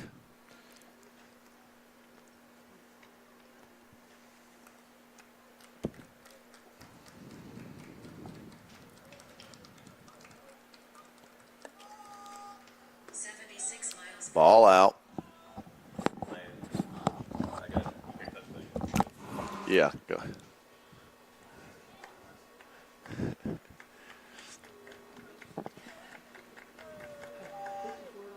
Oh, ball well hit. I think he got under it just a touch. And dive and catch out in foul territory. So that'll be the 3rd out. And, of course, our camera does not have that view. That's a heck of a play. Yeah. Really good play right there by the left fielder to retire the Cougars. So going to the top of the 7th, 3 outs away from getting this 17th victory on the year for the Cougars. 13-11, Simpson. Duncan coming back in to pitch. Oh, yeah, and I'll tell you just another one that's real fresh on your memory that's going to have a really good year or is having a good year, and after his year is up or next year is up, Colin Jenkins. Oh, yeah, look. They say he's bumping up in the mid to low 90s. Coach, I will tell you this. I think Jenkins is a professional athlete. I mean, he's his mentality. I'm telling you, he was a warrior for us. I know that. Yeah, talking about Braden, talking about Duncan's mentality, Jinx like that too. Like I say, I mean, we apologize for the 52nd time for any of you guys that we left out. Not just Texas, Coach. Look, we'll get everybody on here. You just got to text. If we miss somebody, just shoot Coach a text. Shoot me a text, or Coach Lane. We'll give you a shout out. We love Simpson athletes, and Simpson history. I enjoy talking about it, and I know you have a plethora of knowledge about it. So I love listening to it. If we miss somebody, they just need to text us, and we'll get them out there. Like I say, I mean, I know just the guys here in the last few years, like Colin and Bryce Jensen. There's another one, Andrew Smith, we've already mentioned. I mean, just some really, really solid players.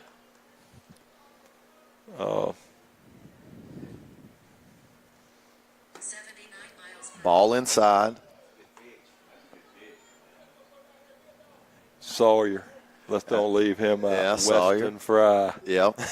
Sawyer, if Sawyer don't mess his shoulder up in football. I know there's a debate out here, but I'm going to go ahead and say this. And, I'm not going to say they were the best. I'm not going to say that, because I don't want to offend anyone. But when we had Sawyer in left, Carter in center, and Weston in Fry, not many balls dropped. Yeah, that's one of the fastest outfields Simpson's ever had. There's no doubt. You talking about some serious speed and athleticism out there. Yeah, I mean, it was Weston Fry made some unbelievable plays that year.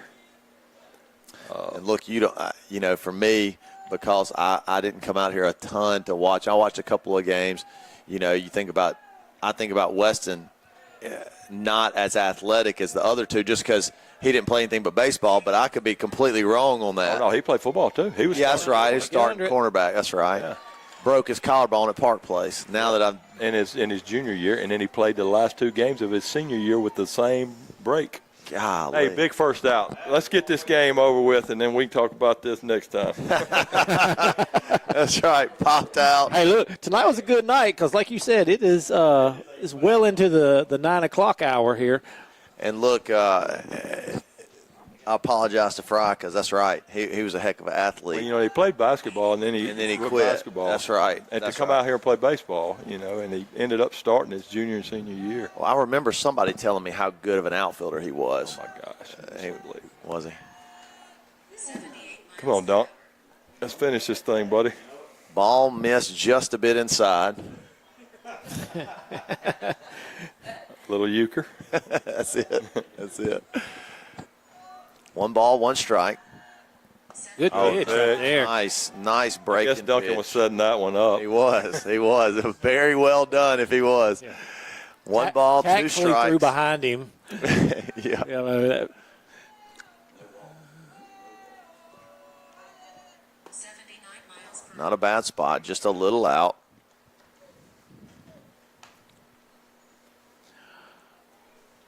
Come on, Dunk. Come on, we don't want the tying run to come to the plate. Come on. 78 Oh, man. All up and in. Runs the count full. So big pitch right here. That's biggest pitch of the night.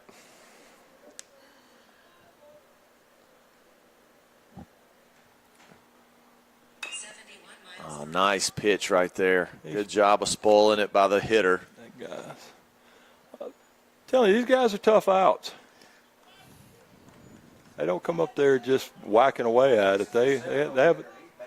Oh, I mean, they have an idea. I mean, they do. I mean, they have a really good approach. Hey, got him. Got him right there. Really good job by Duncan. that was a big time pitch. Huge out right there to bring us 1 out away from getting out of here with a victory.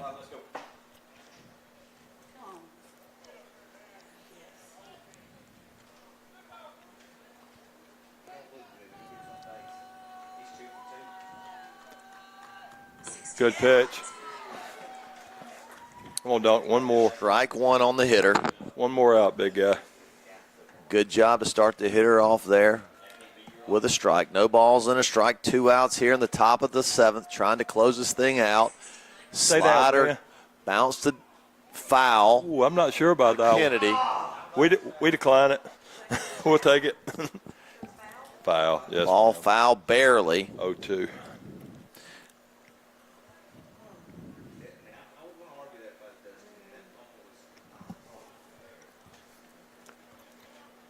Well, that goes one of those deals where Wayne wanted it to be foul if we fielded it clean, and then once we threw it and Bryce couldn't come up with it, they wanted it to be fair. That's it. I don't blame him, though. I'm in the same way. No balls, 2 strikes, 2 outs. Wayne down to their last strike here. Duncan trying to close this thing out for the Cougars to go to 9-4 in the district, 17-10 overall. That's it. And Ought that's to be looped caught. out to left. Can of corn underneath it, Walker.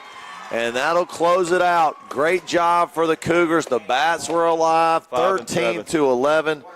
Thanks, Coach Mullins. That was awesome. Had a great time. I hope people appreciated it like we enjoyed it. I hope they enjoyed Absolutely. it half as much as we did. So, With the amount of texts that I got and you got, I think they did. well, We'll it was have a lot of fun. Yeah, we'll have to do it again maybe next week for the playoffs. Enjoyed it, guys. Yeah, All right, Coach, absolutely. Thanks, appreciate Coach.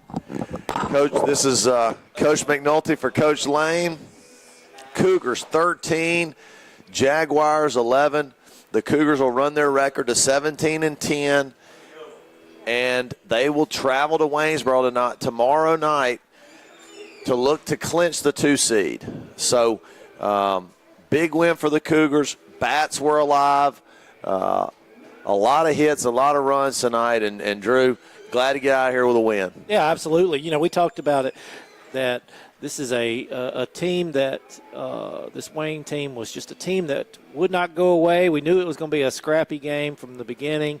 And look, our bats had to stay in it, had to keep up with Wayne, because how well they hit. So, look, it's going to be a battle tomorrow night. It absolutely is. There's no doubt about it. It's going to be a battle. Coach Hillman, he's a bulldog, and his team takes that persona. And, I thought they were out of it a couple of times. We were up 6 runs, 5 runs. I thought they were about to shut it down.